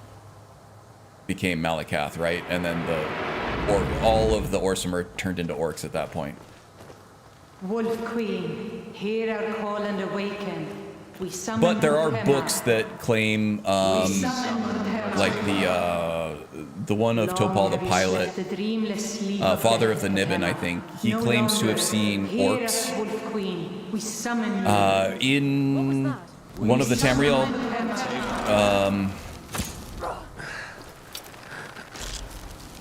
Tamriel coastlines or off a Tamriel river or something. I don't remember the details, but he claims to have seen something called orcs before the whole Trinimac thing even went down.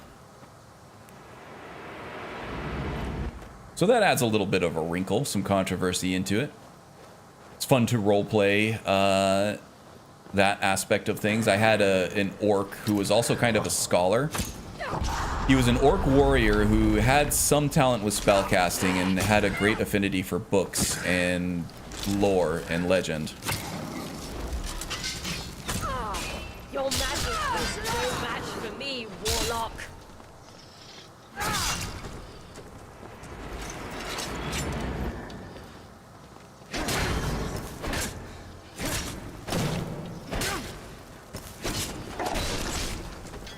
Do I have a thundering blow ready? That's the fun thing about Elder Scrolls lore is a lot of people try to be purists about the lore, but that's impossible because of all the self-retcons and layered retcons. Orcs may not mean the same thing that they did in Arena. Khajiit are far different than they were in Arena. So many dragon breaks that just changed the lore completely. Trying to retcon things in a way that it actually makes sense in lore, but kind of just failing a lot of the time. That's why I think like the shades of gray in between these things that are the I don't need that woodcutter's axe. What the hell am I doing with that? The shades of gray between what people kind of take as gospel for what the lore is and what they should be or what it was meant to be. I don't know. I like to play in between a lot of the times. Take the binds off, you're gonna have a lot more fun. I see the lore as more of a guideline, right? A lot of it's very interesting, and these kind of shades of gray and these retcons and controversies and stuff, they actually do make for more rich conversation around everything, I think.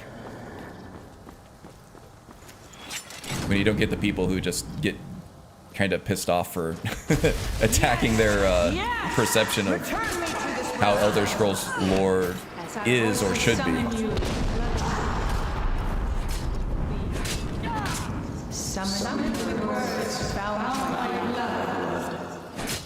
What? What are you doing? You fool! You cannot find me, will. Am I hitting Maricine instead? Maricine, get off of my... You ants don't have the power to find me. Jeez, she's really pissed off about that. Why are you using the dagger? You do much more damage with the bow. Okay, yeah, it did take some incidental damage there. It got down to almost half life.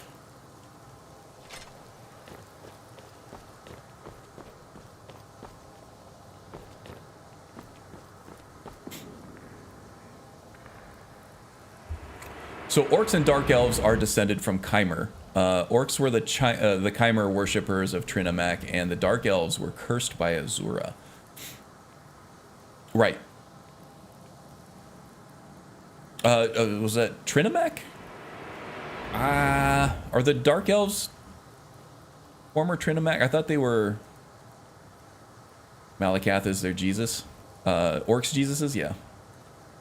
There are elves. In the lore, it's mentioned that they are as tall as their cousins in the south.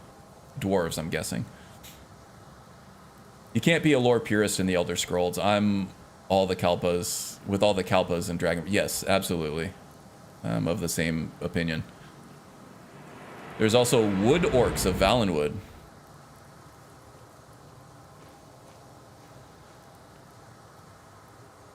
I mean, Malakath's story and Ariel defeating Lorkhan and whatnot took place in the Dawn era, so we're talking about a story inside another story inside another story. Yeah, lots of layers of complexity. The lore is foundation of the game to create your own story. That's how I use it. Yep. Nocturnal is the best, though. Big titty goth chick. Who doesn't love that? Kalpa is just a timeline. Dragon Break, a paradox. History reshuffling itself, trying to find a proper path. You say it like it's a simple thing. It's all foundational logics and all physical pre-knowledge falls apart as soon as you try to start reshuffling timelines and things.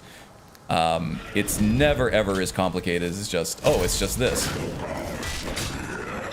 There are far-reaching complications that when you're actually trying to take timeline reshuffling on its own, if you're starting to talk about, you know, like string theory and things like that, it's almost impossibly complex for a human brain to fully comprehend. And if you think you comprehend it, you're probably only just comprehending an extremely simplified, oh shit, I'm gonna die. Something's wrong. There is an intruder.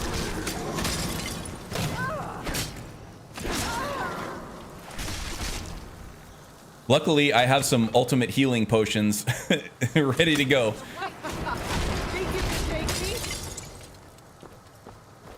Yeah, if you think you completely understand it, you probably have reconciled only a very small subset of what these multiple timelines actually curtail or entail in order for your brain to make sense of it.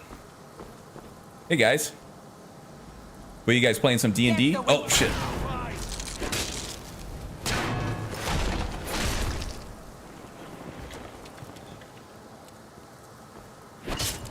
Your end draws near.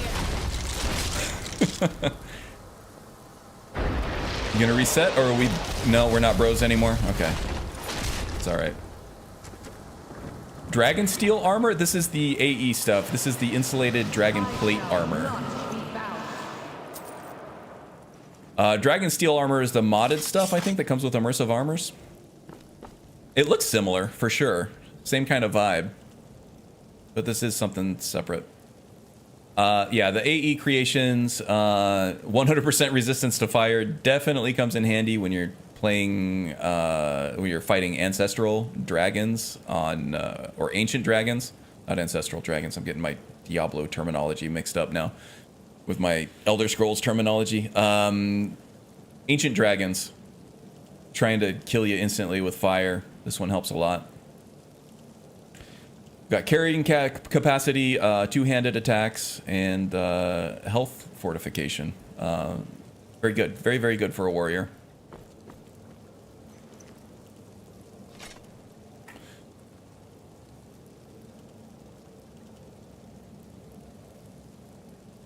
Well, Nocturnal and her scene are straightforward, at least. They make you an offer, take it or leave it. Yeah, there's something to be respected about that.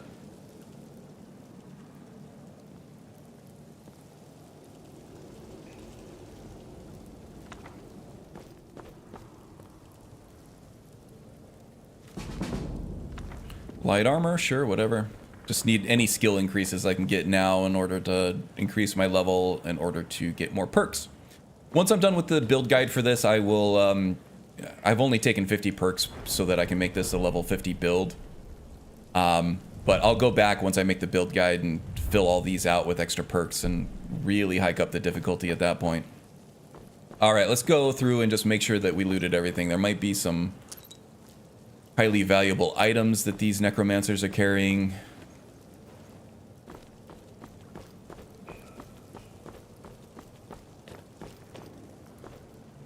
I highly recommend playing Legacy of Kain, especially with the Soul Reaver remasters coming out. There's a lot talking about timelines and history and whatnot in there. Yeah, I've played a lot of games, watched a lot of movies involving timelines, and once you get into your own head about it, it's really hard to get back out. Things like, what was it? The Bruce Willis and Joseph Gordon-Levitt movie, was it called Looper? That one was amazing. That's as far as movies. As far as games, BioShock Infinite was an awesome one, playing with timelines and things like that. If you just take the story for what it presents itself, you feel like you're understanding it, but then when you really dive into the implications of everything, then it's like, that shit'll keep you up at night, man. You'll go down a metaphysics rabbit hole, like really quickly, looking up like, you know, time travel theory and wormholes and things on the internet, and time paradoxes and things like that. Like, if you go back in time and kill your grandpa, what happens?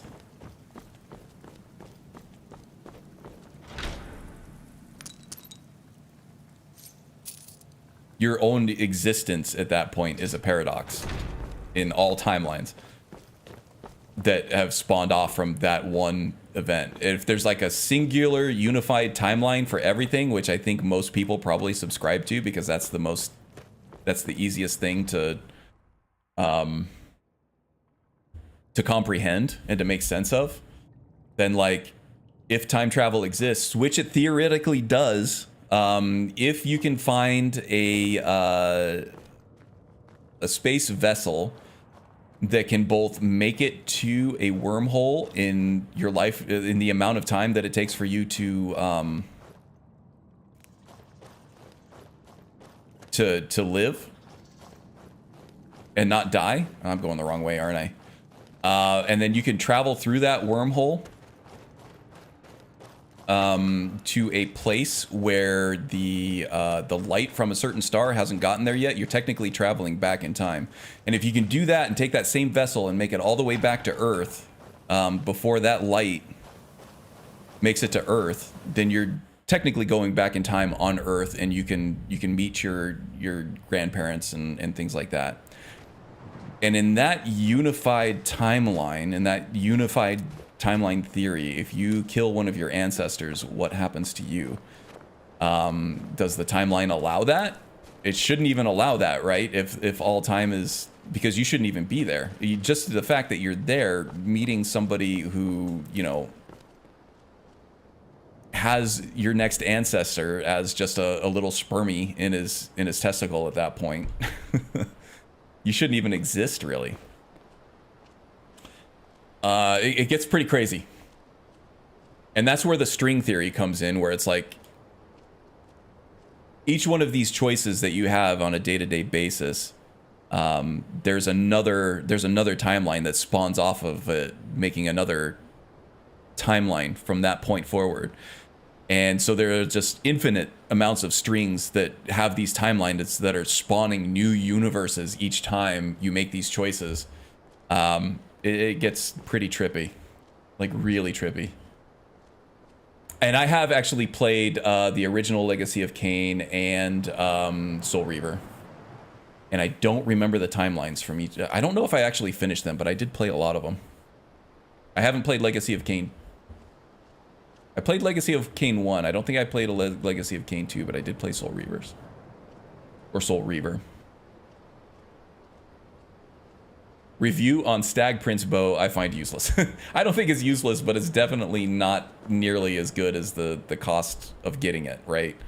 How extremely difficult it is to get the, if not impossible, to get the Stag Prince bow. The strength that it gives you is just not worth it. Looper's the one, yeah. Started watching The Chosen. That's an awesome show. I'll have to look into it. I did enjoy Looper, for what that's worth. Then you'll start looking into the Emerald tables and Gilgamesh and Anunnaki. Boy. Timeline splits and creates a parallel universe. Black Bow of Fate is underrated. I don't know that it's underrated. I just don't think enough people know about it. That's another one that's very cryptic to get to. But it is very strong. It's an amazing piece. Okay, I'm going to take a quick break. I feel myself getting a little hungry. I'm going to get a quick snack. It's 1 p.m. here, so I usually skip lunch through these streams. So give me a couple minutes. Give me 5 minutes or so. I'll be right back.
All right, we're back. Sorry for that.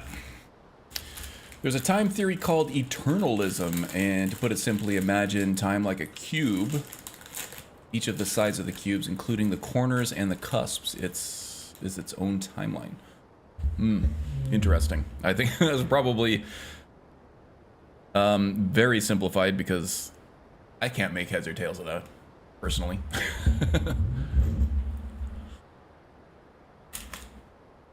Today for snack, we got some matcha green tea and Velveeta biscuits.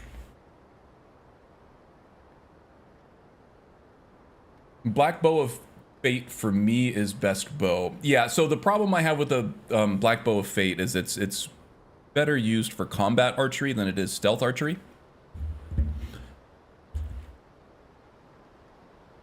Where that enchantment actually is more usable. As enchanted elemental effects on bows, they don't scale with the sneak attack damage. It's just the, you know, the base band damage, the physical damage of the bow is what gets scaled with a sneak attack, right? So things like the Bow of Shadows that have like Daedra level base damage, gonna be a lot better for a sneak archer than the Black Bow of Fate, which its main strength comes from those. No, the Black Bow of Fate is the absorb one, right? Yeah, so it makes much more sense in a combat archery situation. So yeah, I would say that Black Bow of Fate is the best bow for combat archery, whereas the Bow of Shadows is probably best for stealth archery.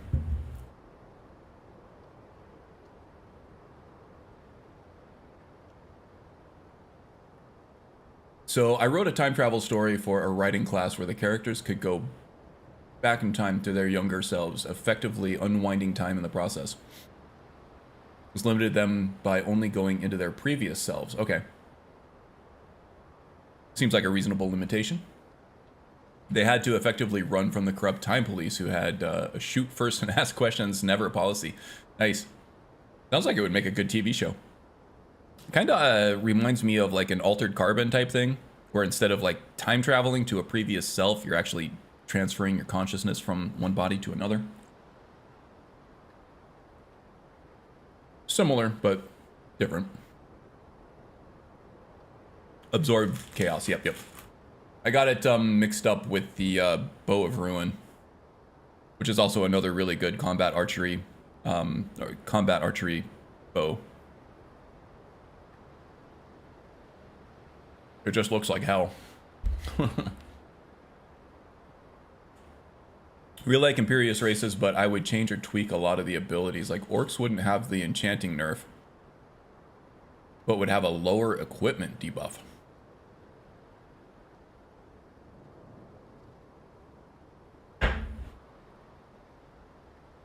Lower equipment debuff?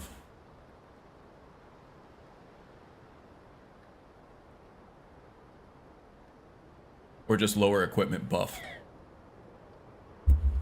Buff, not be... Okay, that makes more sense. I was like, what is he saying here? So you want to nerf two things?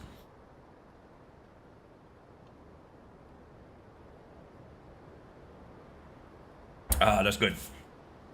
All right, now that the weather's cooling down, I can actually enjoy like a hot caffeinated beverage again.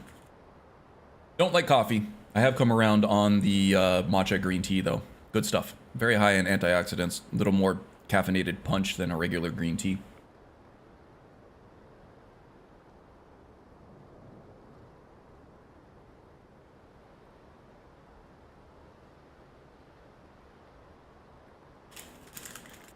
Problem is, it tastes nasty cold, so you really can only drink it warm, and it gets so hot here that you can't really enjoy a hot beverage through most of the year. So when the weather cools down, you know I like to enjoy some matcha. All right. Let's see, bird's eye stuff. Yeah, I can do that off stream. Let's go get the Sithis armor stuff, Black Sacrament armor. Let's see, what should I do here? Yeah, all right. So I think what I can do is just head this way, past Ironback Hideout. This is going to take me to the coastline of the Sea of Ghosts, and then I'm going to head west from there with the coastline on my right. We get to Lower Steep Fall Barrow. This is where the Black Sacrament armor, the rest of it is. I just want to get the map marker off my map, but also there might be some usable weapons and armor enchantments on those pieces. What's nice is they all have unique enchantments on them. Well, unique-ish. They're not all unique, but a lot of them are. And you can disenchant them to use on other items. So we'll go do that, and then on our way back to Solitude, we'll take the scenic route along the coastline. We'll hit up the lighthouse for the... what is it? The Lights Out mission? Yeah. Get that going. You don't like coffee either? Yeah, it's just bitter. I got a sweet tooth. I got a bad sweet tooth, so... Actually, I don't mind bitter tastes on a lot of things. So like when I'm eating chocolate, I really like a dark chocolate. If my chocolate is too overly sweet and creamy, it's not as good to me. I love grapefruit. Grapefruit is really good. And then green tea obviously has its own kind of bitter taste to it as well. So I'm not really, I don't hate bitter food, but I do very much enjoy a sweet tooth. And there's just something about the aroma of the coffee that just sets me off. I like instantly lose my appetite. I gotta leave the room.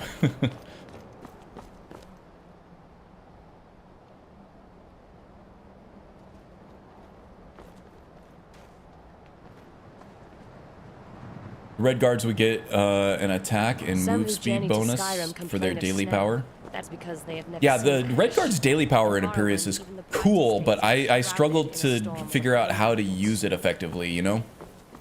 It's like you only get the time slow effect while you're sprinting.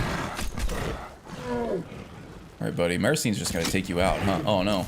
You're tougher than that. She's not doing a lot of upfront damage on you. Didn't even break a sweat. Didn't even get my Thundering Blow activated.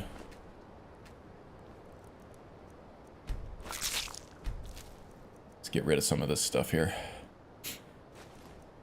Don't need the bones. Pick the fur.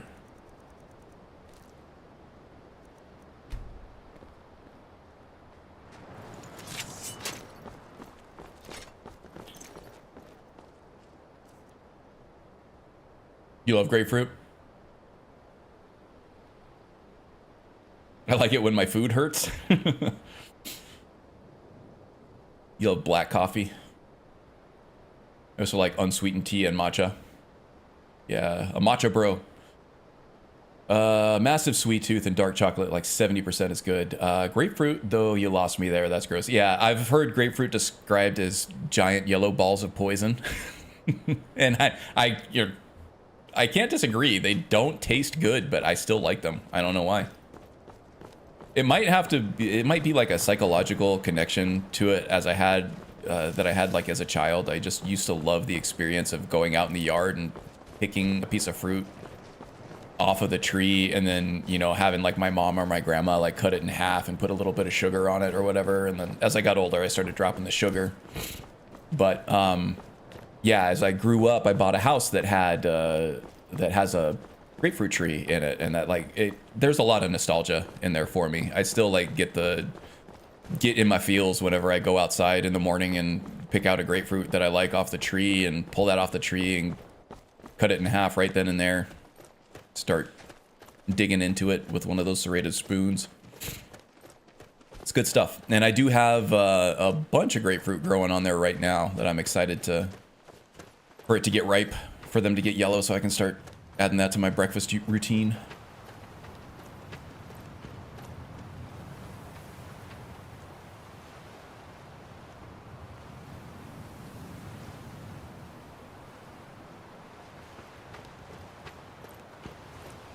Same. I like the power they have, just struggle how to use it. Seems so good, I guess, for sprinting power attacks.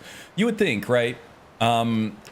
generally, like the slow time stuff you think is best for like dodging projectiles and things like that, which I guess I could see that. Sprinting power attacks is good if you don't, if you have trouble like lining up a sprinting power attack. It can be hard to judge distance on those, especially with different weapons.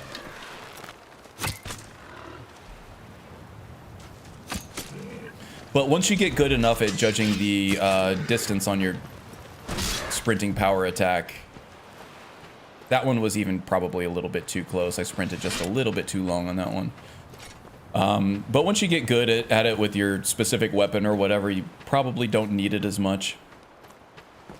I know that vanilla enemy behavior can be kind of cagey, especially if you don't have like attack commitment mods or something like mortal enemies that rebalances movement speeds for like backpedaling, side pedaling, strafing, and running forward, and you know it doesn't have like the attack commitment stuff for both enemies and players. For like running power attacks, you can, in the vanilla game, you can turn on a dime while you're sprinting forward and swinging a great axe. It does not really make sense. But with more normalized values on that stuff,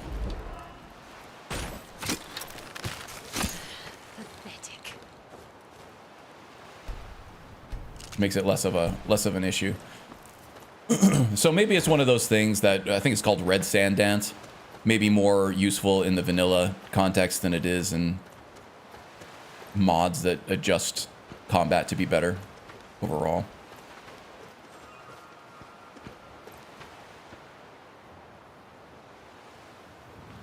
Yeah, I grew up with blackberries, apples, and oranges. Nice. Perks of growing up on a 100-acre farm. I gotcha. That would be pretty cool. We basically just get citrus out here. That's about all we can grow, I think. We can grow pretty much anything, but because of the amount of sun that we get and the amount of water that we have, the citrus just is much better suited for the environment here. A lot of people around have citrus trees. I bet Horker meat tastes... Yeah, it's all like marbled with all the fat and stuff in it. I bet Horker meat is amazing. Makes you kind of wonder how good walrus meat might be.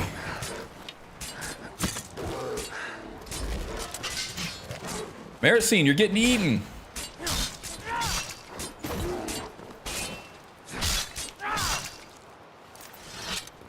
You okay? Actually, she took it. The dragon scale armor really held up. Not doing a lot of damage with that Daedric dagger, though.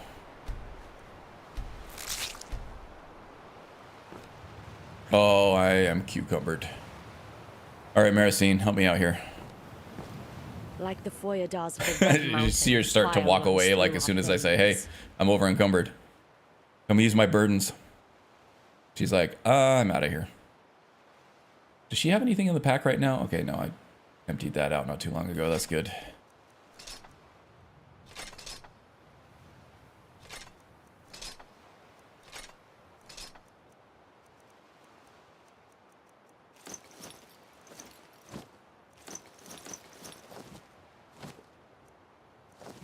That's still a quest item? I guess so, huh?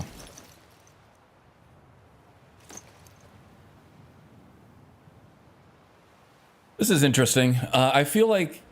Oh, actually, no, this should still be good. I don't know where I got this. Oh, no. For me, I don't use a 9 Divine. Never mind. I got 40 mixed up with the Cleric. I know I'm going to do that a lot.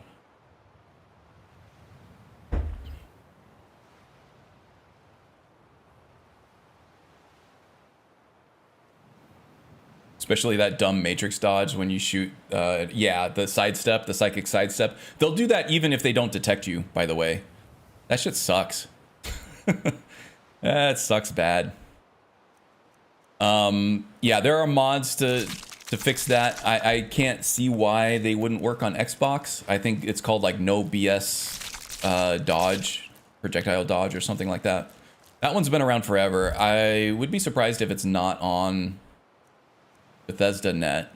Might be harder to find, but it's probably there. It's not like it doesn't need like an MCM or SKSE or anything on it. If we die, we die. But also like Wildcat, well, Valraven does it for sure, and I know that's available on Xbox, but Wildcat probably does it as well. But yeah, that's a pretty crappy thing that vanilla does. All right, let's reduce some armor on this guy.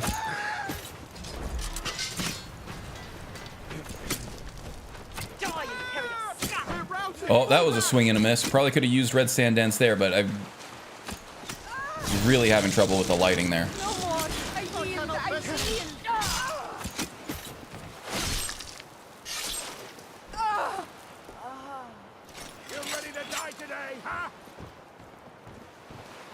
You're real threatening waiting there waist deep in the water, gotta say. Yeah, all right, fine. You want to play it like this? I can play it like this.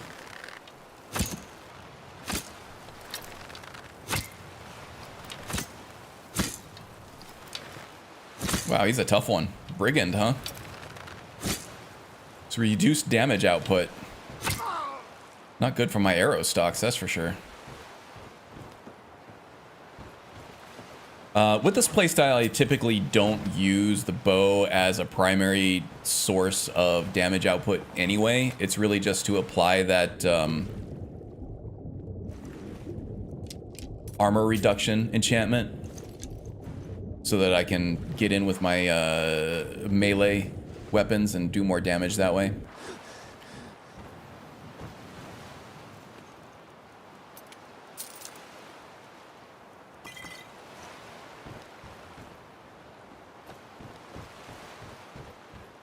Okay, we'll do a little looty loot.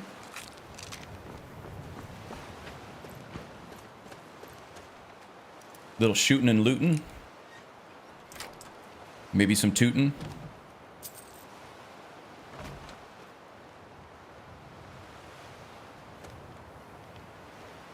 (5:42 p.m.) There are 2 bedrolls in here. Where are we going? Might not be a bad idea just to shack up here for the night, honestly. I am running Shadow of Skyrim, and I will respawn in the last place where I slept, outside of a small 5% chance to respawn somewhere randomly. So, it does make sense to sleep here for the night before I go take on this high-level mage that we're going to be fighting for the Black Sacrament armor. Ooh. Does look like there's a Horker or something over there that Kine wants me to go kill, so let's go take care of that first. 9 Piner TT87. That's a mouthful. What has been the most fun build you have ever played, in your opinion? Let's see. What is the most fun build that I have played? Honestly, I'm having a lot of fun with the warrior right now. I don't know if it's the most fun build that I played, but I'm really shocked that a non-hybrid basic build like this with the Anirim overhauls Ashes to ashes, dust to dust. Is so fun and engaging and varied.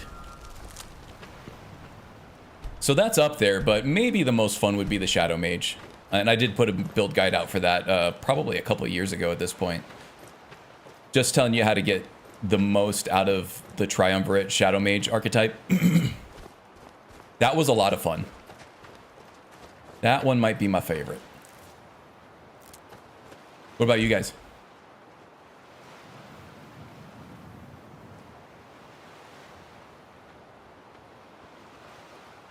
Funny thing about Florida, we actually import more oranges than we grow. We actually grow more pineapple than anything else. That's interesting.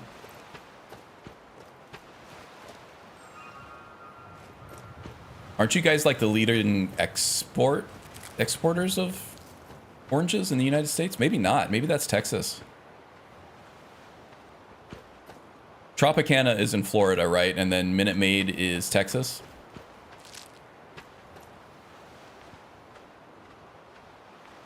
Okay, right up here is where this mage is. I I don't know. I feel like if I'm careful, I can take her out. Or him. There's usually a female mage for whatever reason. I'm not sure if that's by design or if that's just chance.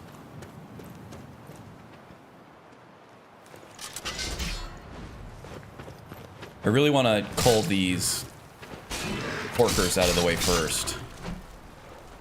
Because I don't want to be running away from a high-level mage just to go right into the maw of a horker. Not even worth mentioning. Okay.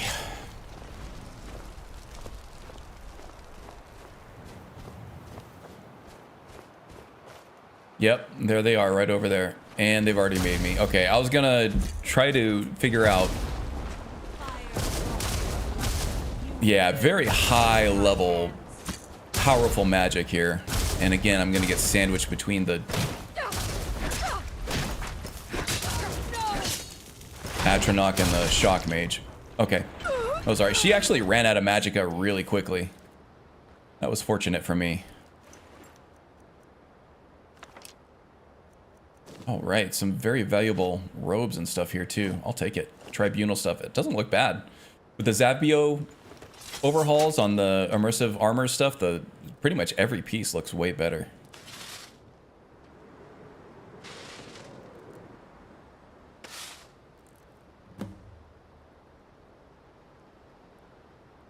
Yeah, you can't throw that industrialization baby out with the bathwater. There's definitely better balance we can strike, though, with the sustainable, self-sustainable stuff, though. Absolutely. I do watch a lot of, like, TED Talks and Big Think videos and stuff, and they do have a lot of farmers and agricultural folks on there about how to, like, solve, you know, the supply crisis and how to waste less food and things like that. Turns out farmers are smart as fuck. I mean, I never doubted it, but I feel like a lot of people do. And there's some great ideas. And I think in terms of governmental subsidies and stuff like that, there's a time and place to do it, but definitely for the food supply, we definitely need to, you know, keep making contributions there. Okay.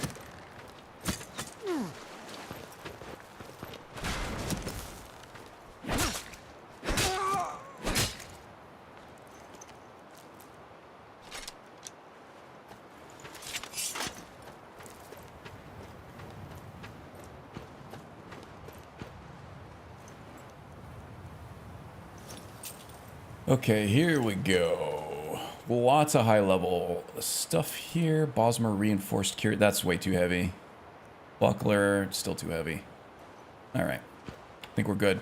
All right, didn't have to sleep. That's good. Still not that late. Not that early either. What are you fighting over here? Is that a crab or is that a fish?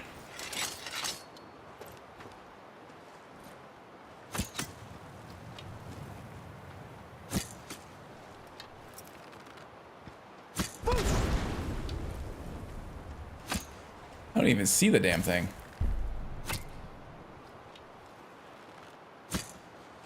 Oh, it's going way out to sea now. Alright. You still obsessed with this, Maricine? I'm more obsessed with that crab over there. Oh, wow, I didn't one-shot it? Just lead it just a little bit. Just for the drop-off. And that is a good shot, my friends. Try to avoid alchemy because it breaks the game. That's why I can't avoid alchemy with any character. It is by far the strongest skill in the game. By far.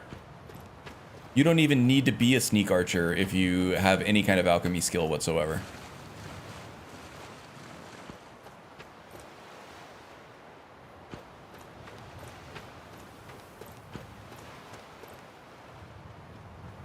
I set my vampire to not even be able to use alchemy potions. Poisons on my weapon I find are fair game.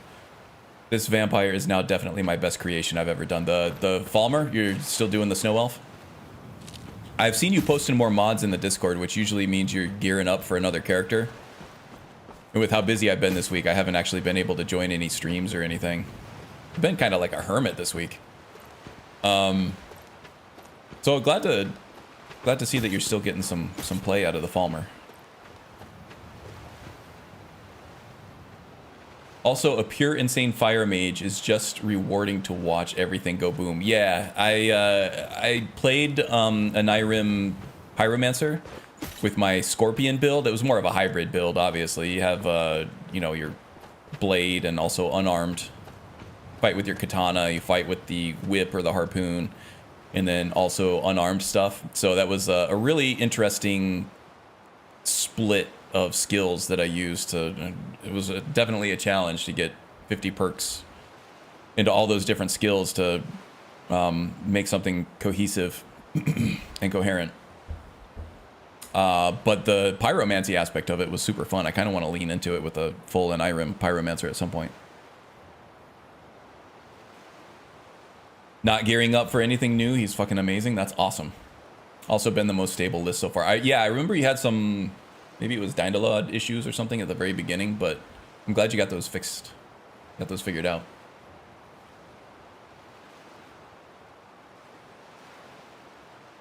Use alchemy on the shadow scale. No weapon upgrades at all on legendary with Valraven running. And damage over time. Poison destroys revered dragons. That's awesome. Melts their health bar with stacking poison. That's a lot of fun. Amazing what taking out Lux and the JK mods did for my play. Yeah, this is like anything you add is going to be a trade-off, right?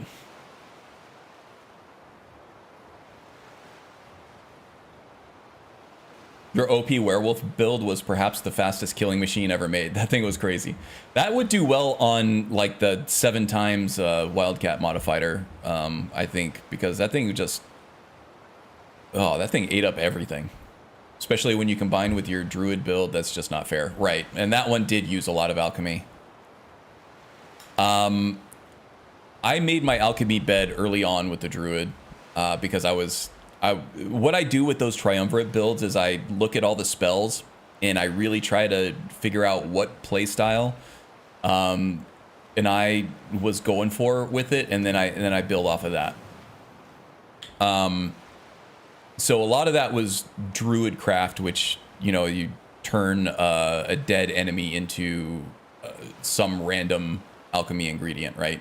So I'm like, okay, obviously we're going to be doing alchemy with this, and I think alchemy is just it's a druid mainstay. But that with the light armor, with the unarmed perks, and the enchanting, and it was just, that thing was unstoppable. That thing was probably too strong for me to even enjoy it most of the time.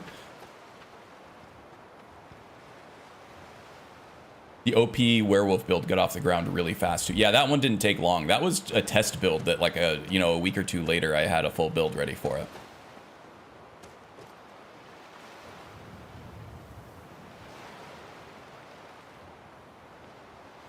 I still have 1,101 total mods, just not needed with all the unnecessary patches for those two.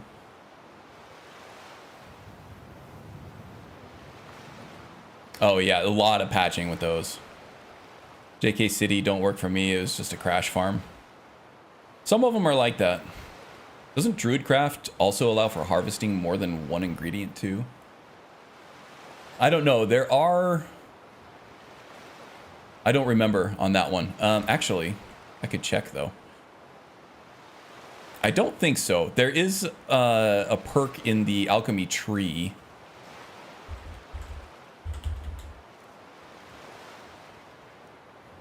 Nature reclaims target corpse, destroying it and growing a random plant that can be harvested. Yeah, I don't remember there being... It does work with the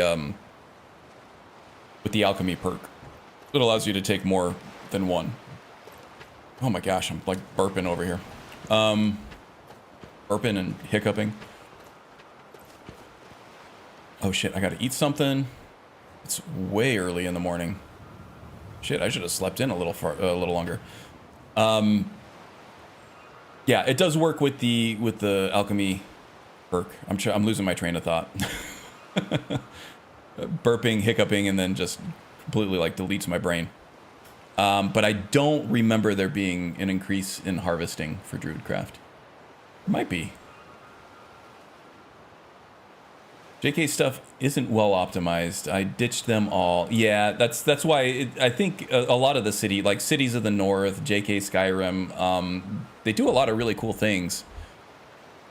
But for me, it just wasn't worth the dip in frame rate, even on like a really nice rig. If you're capping at 30 frames, then you're probably fine, but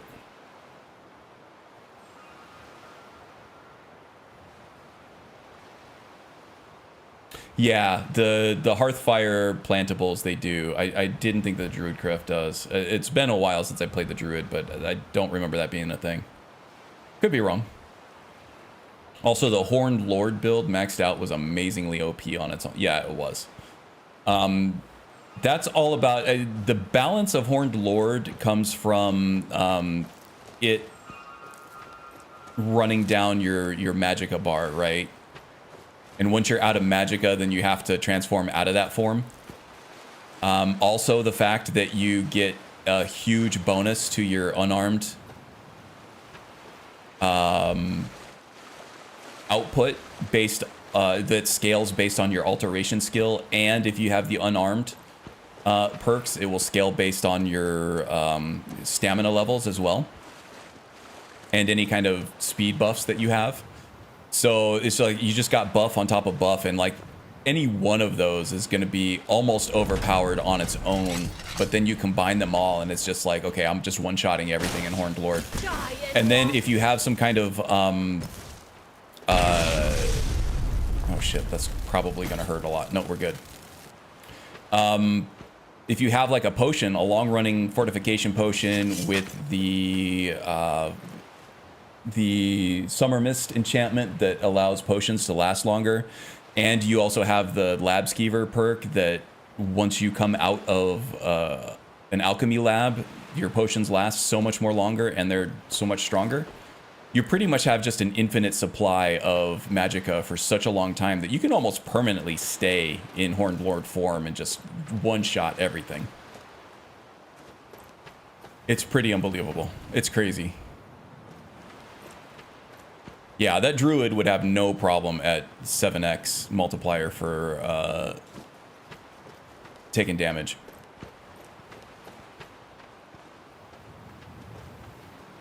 Skyrim Explorer. Hey, welcome, Skyrim Explorer. Skyrim Explorer has a pretty cool YouTube channel, by the way. Just recently started on an assassin build playthrough, I believe. Friend from Poland. Welcome, welcome. Been exploring Skyrim since 2018. Oh, you're a rookie compared to some of us. I thought you'd been in it for longer.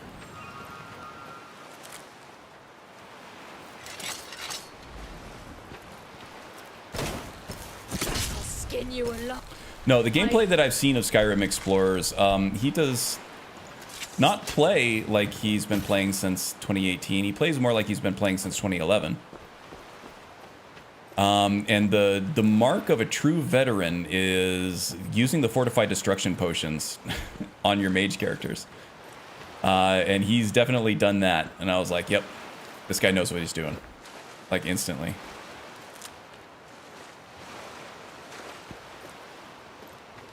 Been playing since 11/11/11 midnight release. Yeah, man, I stood in line at GameStop to get my collector's edition Skyrim.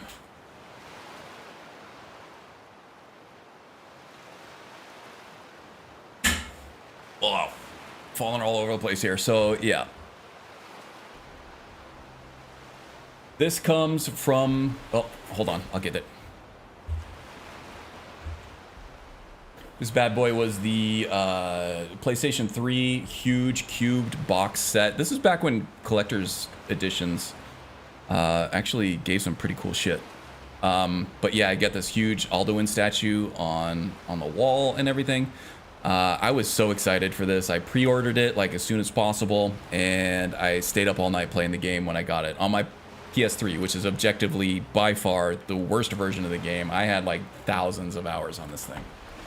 Freaking crazy. I love it.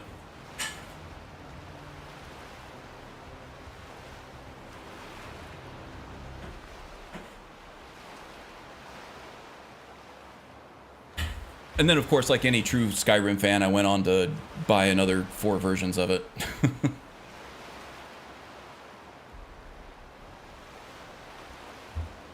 You were into the Gothic series to care about Skyrim?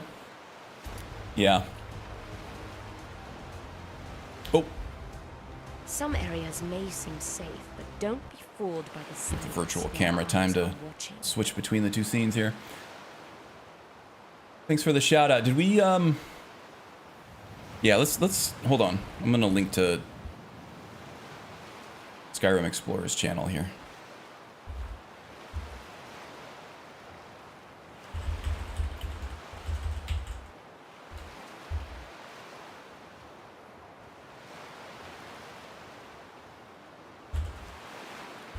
There you go. Easy peasy. You're looking for more Skyrim content. Good veteran gameplay there, as I said. Knows what he's doing.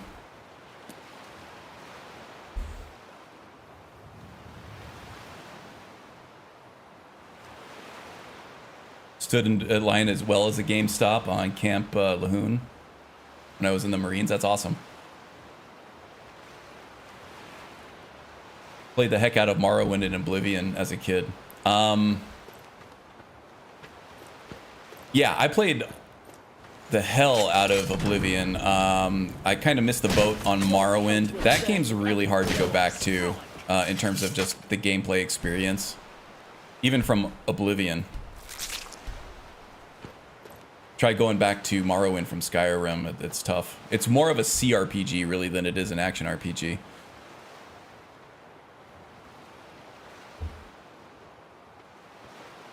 I heard something fall down in my room somewhere.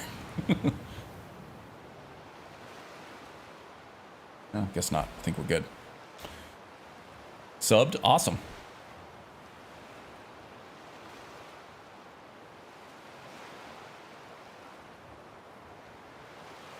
The Gothic series is coming back with the remake. Yeah, I never really got into Gothic. It always looked good. I worked at a computer store going to college, and so I got to just look at all the box art and everything and kind of just dream about what it would be like to have the time and money to play all these games.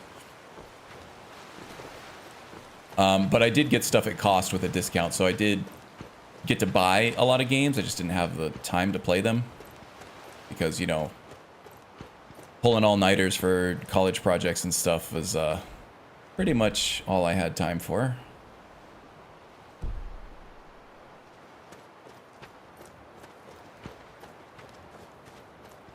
But I did get to play, I mean, I did get to play some pretty good stuff that nobody's really ever even heard much about, just because, you know, the in-store box art and stuff marketed me really well. But I also had to, like, stock the shelves and look at these things all day and talk with customers about them and stuff, and so it kind of lessens your marketing resistance for that kind of thing.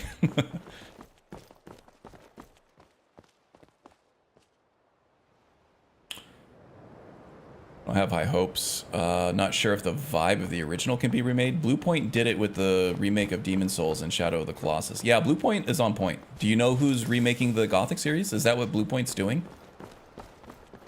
If so, I'd be excited for it, even if I haven't played the originals.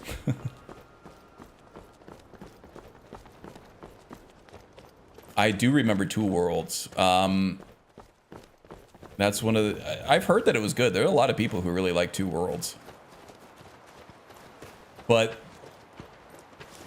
I think that it gets a bad rap for being like the AA version of like Oblivion or whatever. It sucks when that happens. Because did you guys see that shot? That was amazing. Ah, that one was not so much. Just trying to get away. That one should hit. There we go. What was I saying? I don't remember. Something about Gothic. I remember working for Funko Land before it was GameStop back in the 90s. I was a manager there in my late teens. GameStop really ruined the market once they took over. Well, yeah. You get these shareholders that they come in and they see something doing well, and then they start making their quote-unquote suggestions of how to make more money, and then they make you start leaning more into the higher margin stuff. And then at that point, it's like you're not doing it for the customer anymore. You're doing it for the shareholder, and that it tends to ruin everything. Yeah, we had GameStop, Funko Land, and Electronics Boutique were all separate entities, and then GameStop just finally bought them all out. And Funko Land used to have a lot of really good like retro stuff. So if you were into retro gaming, you could find some even boxed copies of stuff, maybe some rare stuff as well. And it was fun just to go and shop and like spend like an afternoon there just BSing with the employees or whatever, because they were all games fans too, right? You try to go into GameStop now and talk about games, they don't know what the hell you're talking about. They all just know the new stuff, and it's like, even then they don't really know the new stuff. They might be into like Fortnite or Call of Duty or whatever, but then you try to go in and like talk about this other new game that's coming out that maybe isn't like one of the top earners, and they still just they've never played that shit. They don't know. They're just there collecting their like slightly over minimum wage paycheck now.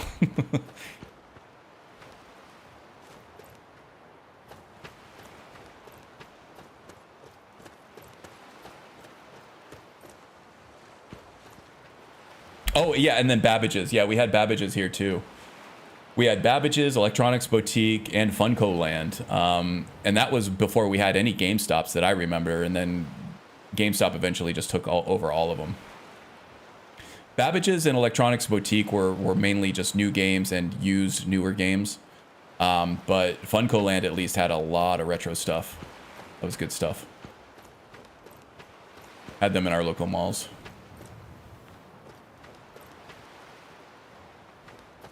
Then their stocks were getting dumped, and a bunch of regular investors from Wall Street Bets started buying the stock and drove their prices back. Yep. Yeah, that's, I mean, it's what they call a meme stock now, right? The Wall Street guys were betting on GameStop to fail.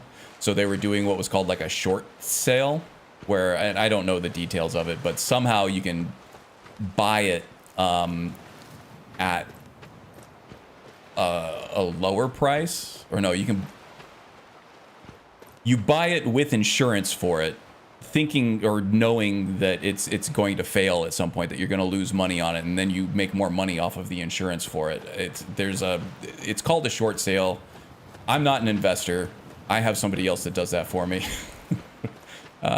Puts everything into like certain hedge funds and moves things around and stuff. But basically, it's a tool that investors have when they think that something's going to fail. They can still make money off of it with some certain thing.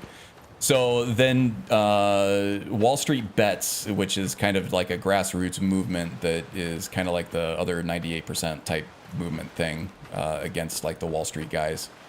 They got wind of it, so they were like, okay, let's hike this thing up. And then you had like just regular old dudes like putting their life savings into this GameStop stock to drive the prices up. And as far as I know, it's all completely legal and everything, and the Wall Street guys lost a lot of money on it.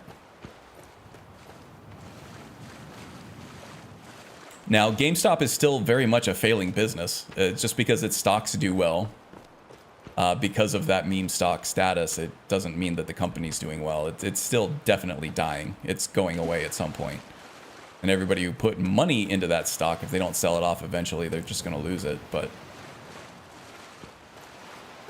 so, fiscally, not a great decision, but it is kind of funny to see the Wall Street bros get demolished like that.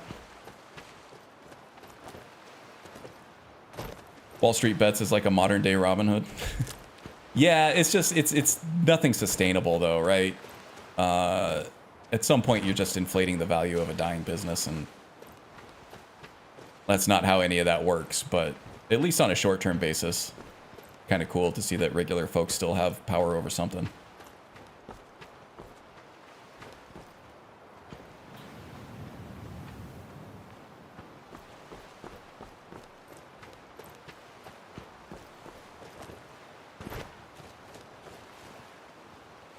Love the irony. Oh, because of the Robin Hood app? Yeah.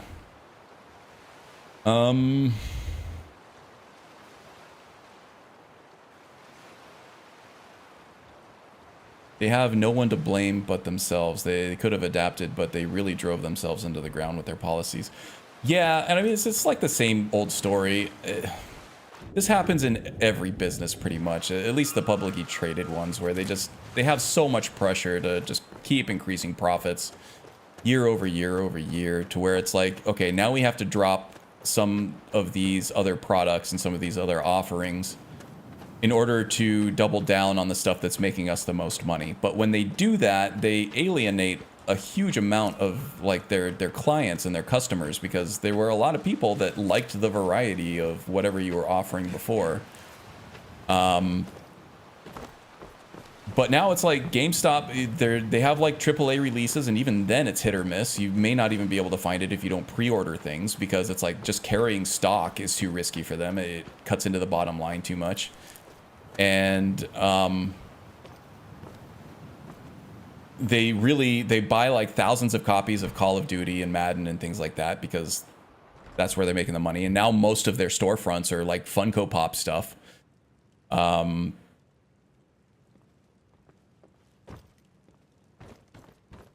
Because that has a much higher profit margin than used games do, or new games specifically. Used games do have a huge margin on them, which is why they try to sell you on the used stuff first. They make more money off of the used stuff than they do the new stuff, but collectors don't want the used stuff because they want the cool looking box on their shelf.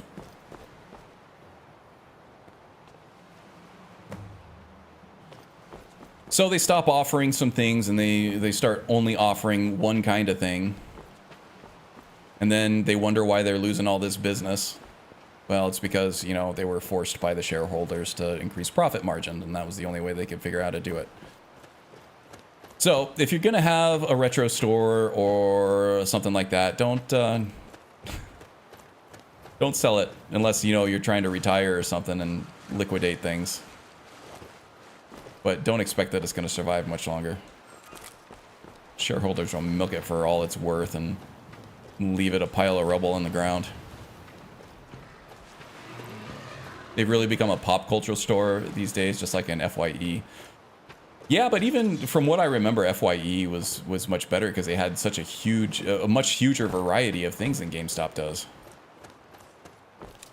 The FYE that we had here was in a mall, and it had just like a huge amount of space for a media store, and it had a good variety of stuff.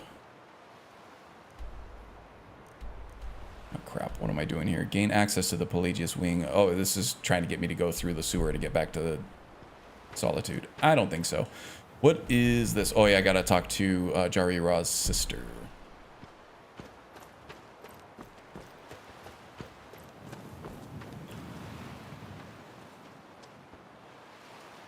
GameStop treats their employees like, yeah, I don't doubt that.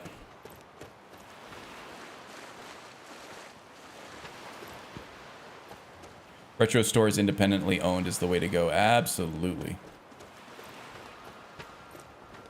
Any store really that's independently owned, you're probably going to get a better experience there than anywhere else. It's just so hard to find these days because just the initial cost for opening up a store, getting the square footage that you need, getting all the facilities and stuff that you need for a business, loading up stock. It's completely unattainable for most people without some kind of stakeholder, without some kind of loan at the very least. And then it takes years and years to actually become profitable. It's why you don't see so many of them.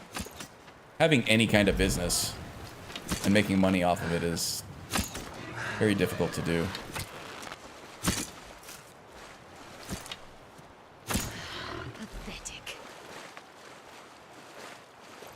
I think way more than like 50% of businesses, like business startups, like fail within the first year or whatever. That's why I feel like entrepreneurs, they, you know, they don't mind so much if their business fails because they're just going to start up a new one. Just got to get the funding for it, and maybe you'll do better this time.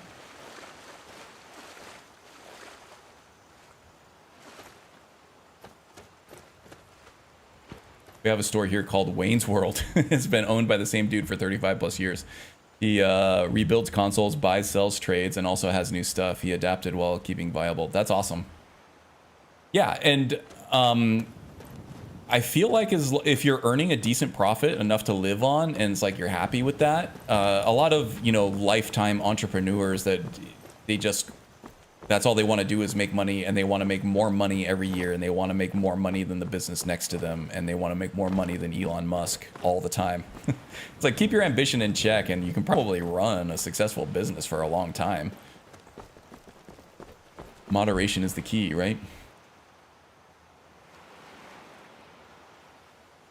I guess if you want to be a business owner and follow your passion, then that's probably more sustainable than wanting to be the CEO of the world.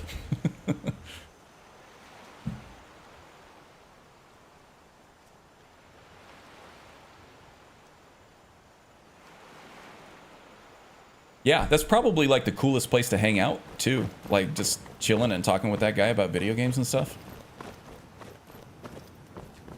I'd probably be in there all the time.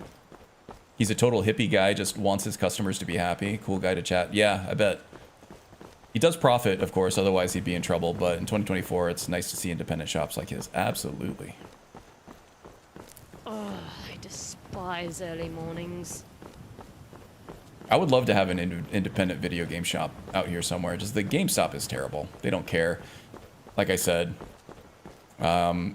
they're just there to collect their tiny little paycheck, and like, I don't know, is it Magus or Silence said that GameStop treats their employees terribly? Yeah, you can see it all over their faces.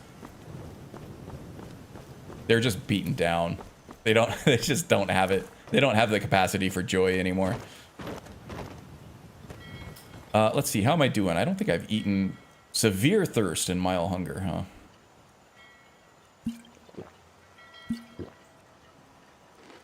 Catfish and cheese. That's got to fill me up. That's delicious. Looks like you had no trouble. The effects have already been felt. The ice runner has failed to dock on time. Without the lighthouse, the ice runner will have swung wide of the western Oh, Magic the Gathering. I don't want to make sweeping generalizations here, but I used to collect comic books and stuff, so I had a friend who worked at a comic book shop, and I would go there every week or whatever, and you know, see what on new comic, what was that, Tuesday or Wednesday? I think it was Wednesday. See if there was anything new that I usually get, and just hang out with the guy a little bit. And that was cool until the Magic the Gathering people came in, and it just smoked me out of there immediately. I don't know what it was about this specific crew of Magic players, but man, that was BO Central, dude. That was nastickety. Same with the Smash Brothers night at the fighting game gatherings I used to go to in Arizona. It was the Magic players and the Smash Brothers players. Did not know personal hygiene for whatever reason. That was nasty.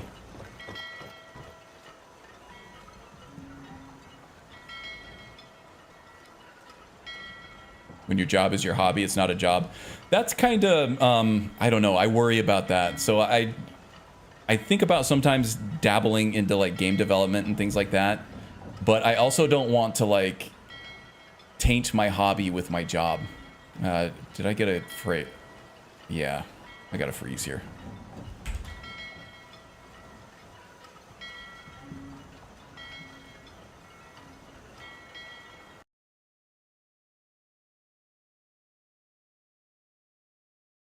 Just bought the first 2 mangas for Berserk. My brother's into this band, Slaughter to Prevail, I think. And on their YouTube page, they had a Berserk music video. And the song was cool. but like the Berserk montage that they put to go along with it, the art looked really good. I kind of want to watch the series now. Skyrim being Skyrim, yeah. I got a thing where like the cell doesn't load properly, and then when I try to go do, it's like most of it'll work, but like the LODs are showing up instead of the up close textures. I didn't notice it there, but then when I go to save, it'll freeze up on me. So I'm not sure how much stuff I have to redo. Slaughter to Prevail slaps. Seen them live here in Knoxville where I live. Cool. Yeah, I mean they're doing heavy metal right? It's not often you get a new heavy metal band that kind of keeps the stuff going. Thanks for the stream. Hey, you're welcome. Oh shit, it's 2 o'clock. It's probably about time to end it anyway, right? I just want to see where I ended up here, to see if I have to fast travel, I'll fast travel, but I just want to make sure I didn't lose too much.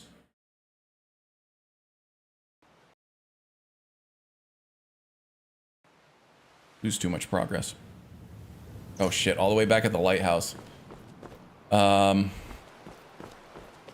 alright, fine, whatever. I can just fast travel back to the docks, I suppose. Shut this light out. Poof.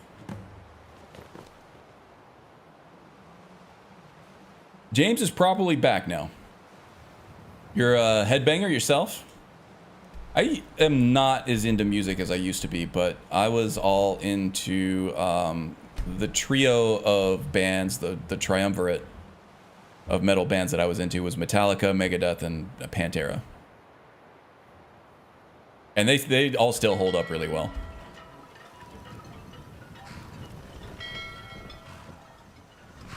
Dave Mustaine's a pretty cool dude who never lost his edge, and he lives here in Arizona, I believe. Probably Scottsdale. It's one of the more ritzy parts of town, so I guess he maybe lost his edge a little bit. I live in the suburbs of Scottsdale, but he lives in like the rich part of Scottsdale. Maybe Paradise Valley. Probably next door neighbors with Randy Johnson and stuff. Did I see your newest character? I don't believe that I did. Which Discord? Dijon. Those are some good bands. I think he does some martial arts as well. Dave Mustaine. He judo through Dave Hetfield through a wall once, or James Hetfield through a wall once. He had a little bit of an alcohol problem and also a little bit of an anger problem. And they tried to do an intervention and they just got, you know, judo thrown through a wall. Yeah. Dave Mustaine used to be the lead guitarist for Metallica, but he was too big for any band that wasn't his own, so he started Megadeth and, yeah. Oh, Maynard's a purple belt? I didn't know that. That's serious business. I know because I am a purple belt.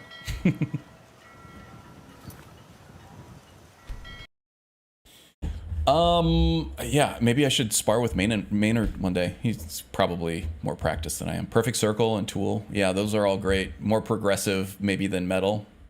Progressive metal, I guess I would call them. Very long songs, but cool.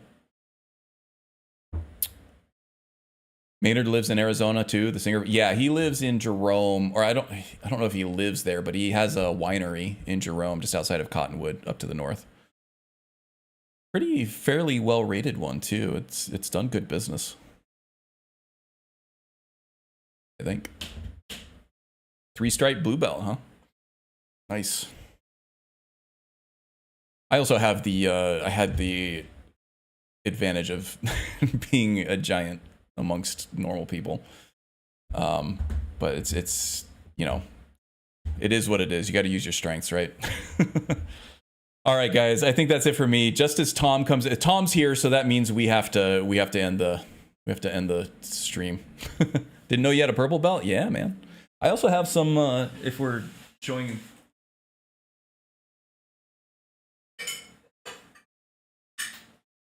showing trophies like my Alduin statue over there. Here we go.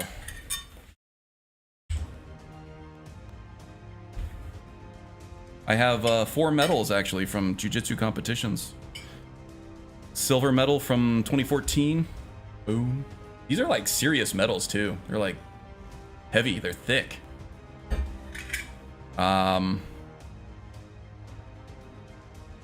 Bronze medal from, this one doesn't have a year on it, but it's the 6th International Open.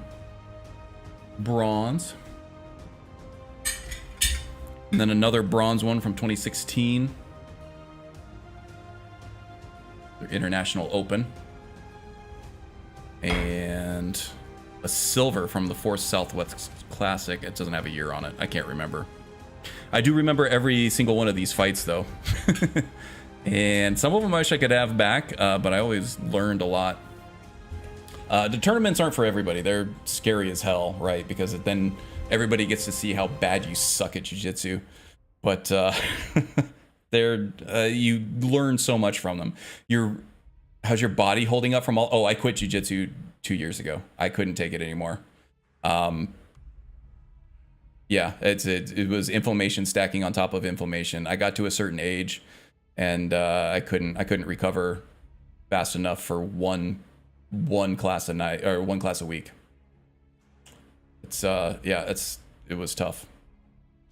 I still have all the skills. I still have all the tricks. I probably lost a step or two.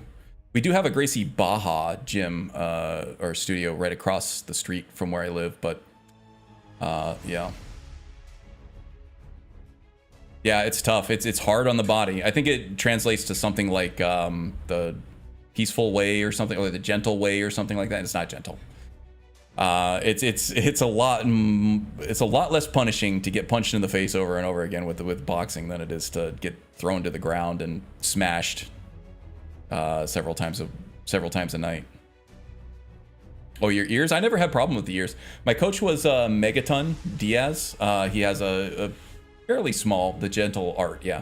He has a fairly small but very tight-knit crew over here, and I went there for like 10 or 12 years. I trained under him. And he said the same thing. He never had an issue with cauliflower ear at all. Some people are just very prone to it, but I've ripped my head out of so many guillotines. Yeah, the shins, the knee slicing is tough as a tall guy because the shorter guys would go a little bit too high up my leg on the knee slice, or even just the baseball slide to pass my guard, and they would hook a little testicle every once in a while and just roll it out like a pizza dough or something, and that was probably the most pain I've ever felt in my life. But yeah, I have displaced ribs, I have broken ass fingers, I have broken toes. Ears always held up really well. Megaton, he is a beast. He choked me out more times than I would care to remember. And yeah, Mackenzie is also a beast. She's in the UFC.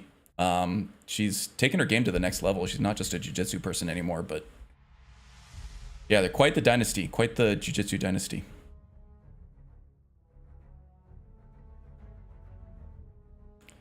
Your professor was the same, 4th degree with, yeah, and then we'd have like white belts that would train for like a month and then just have cauliflower ear that they would take care of like every few weeks. She's freaking tough. Yeah, I don't know, man. Megaton at like 50 years old, he got his knee just completely torn up. Well, that's the thing about Megaton. Nobody really knows his age. It could just be hard living and he's like 40 years old, but he's been in the business for a very, very long time. But he got his knee like completely torn up, and like a month later he was back, rolling almost at full speed. They're all freaks of nature. I don't know how he's keeping up with it, but yeah, he destroys everybody on a nightly basis, and I can't even recover in a week. Ben Henderson, no. Ben Henderson is the co-owner of the MMA Lab, which is out here in Glendale, but I don't think that they're affiliated with Gracie Humaita. So there's Gracie Humaita, which is a very small, more traditional purist branch of Gracie Jiu-Jitsu. And then you have Gracie Baja, which is the more mainstream California centered jujitsu that everybody knows. So if you think in Gracie Jiu-Jitsu, you're probably thinking Gracie Baja. This is Gracie Humaita, which does more of the Helio style. Helio and... God, I'm trying to think of the other guy's name. Hoyler Gracie. This is more traditional. It's more of Helio Gracie's, the original Jiu-Jitsu. And then Gracie Baja is more of the sons, Henner and... I can't think of the other guy's name now. I'm blanking. I've been out of the game for too long. But yeah, they're two separate branches. They kind of maintain their own separate little styles and everything. Humaita's more yeah, we learned a lot of self-defense for sure, but we also have a big tournament presence as well. Baja sport. Baja definitely does do better in the tournament scene than we do, but in a bar fight, I don't know. Ben rolls with a toothpick in his mouth. Yeah, no, Ben does compete in a lot of, or at least he did, would compete in jiu-jitsu tournaments like he was just doing training. I would never ever compete in a jiu-jitsu tournament if I were training for an MMA fight, because that stuff gets tough. It would be so easy just to get injured before you even have the chance to get your payout at the actual fight. Yeah, that was a stroll through memory lane, that's for sure. Yeah, it rolls with a toothpick in his mouth. Yeah, that guy always has a toothpick in his mouth. I would choke on that shit for sure. It would be lodged in my throat immediately. Share a birthday with Max Holloway. That dude's a badass too.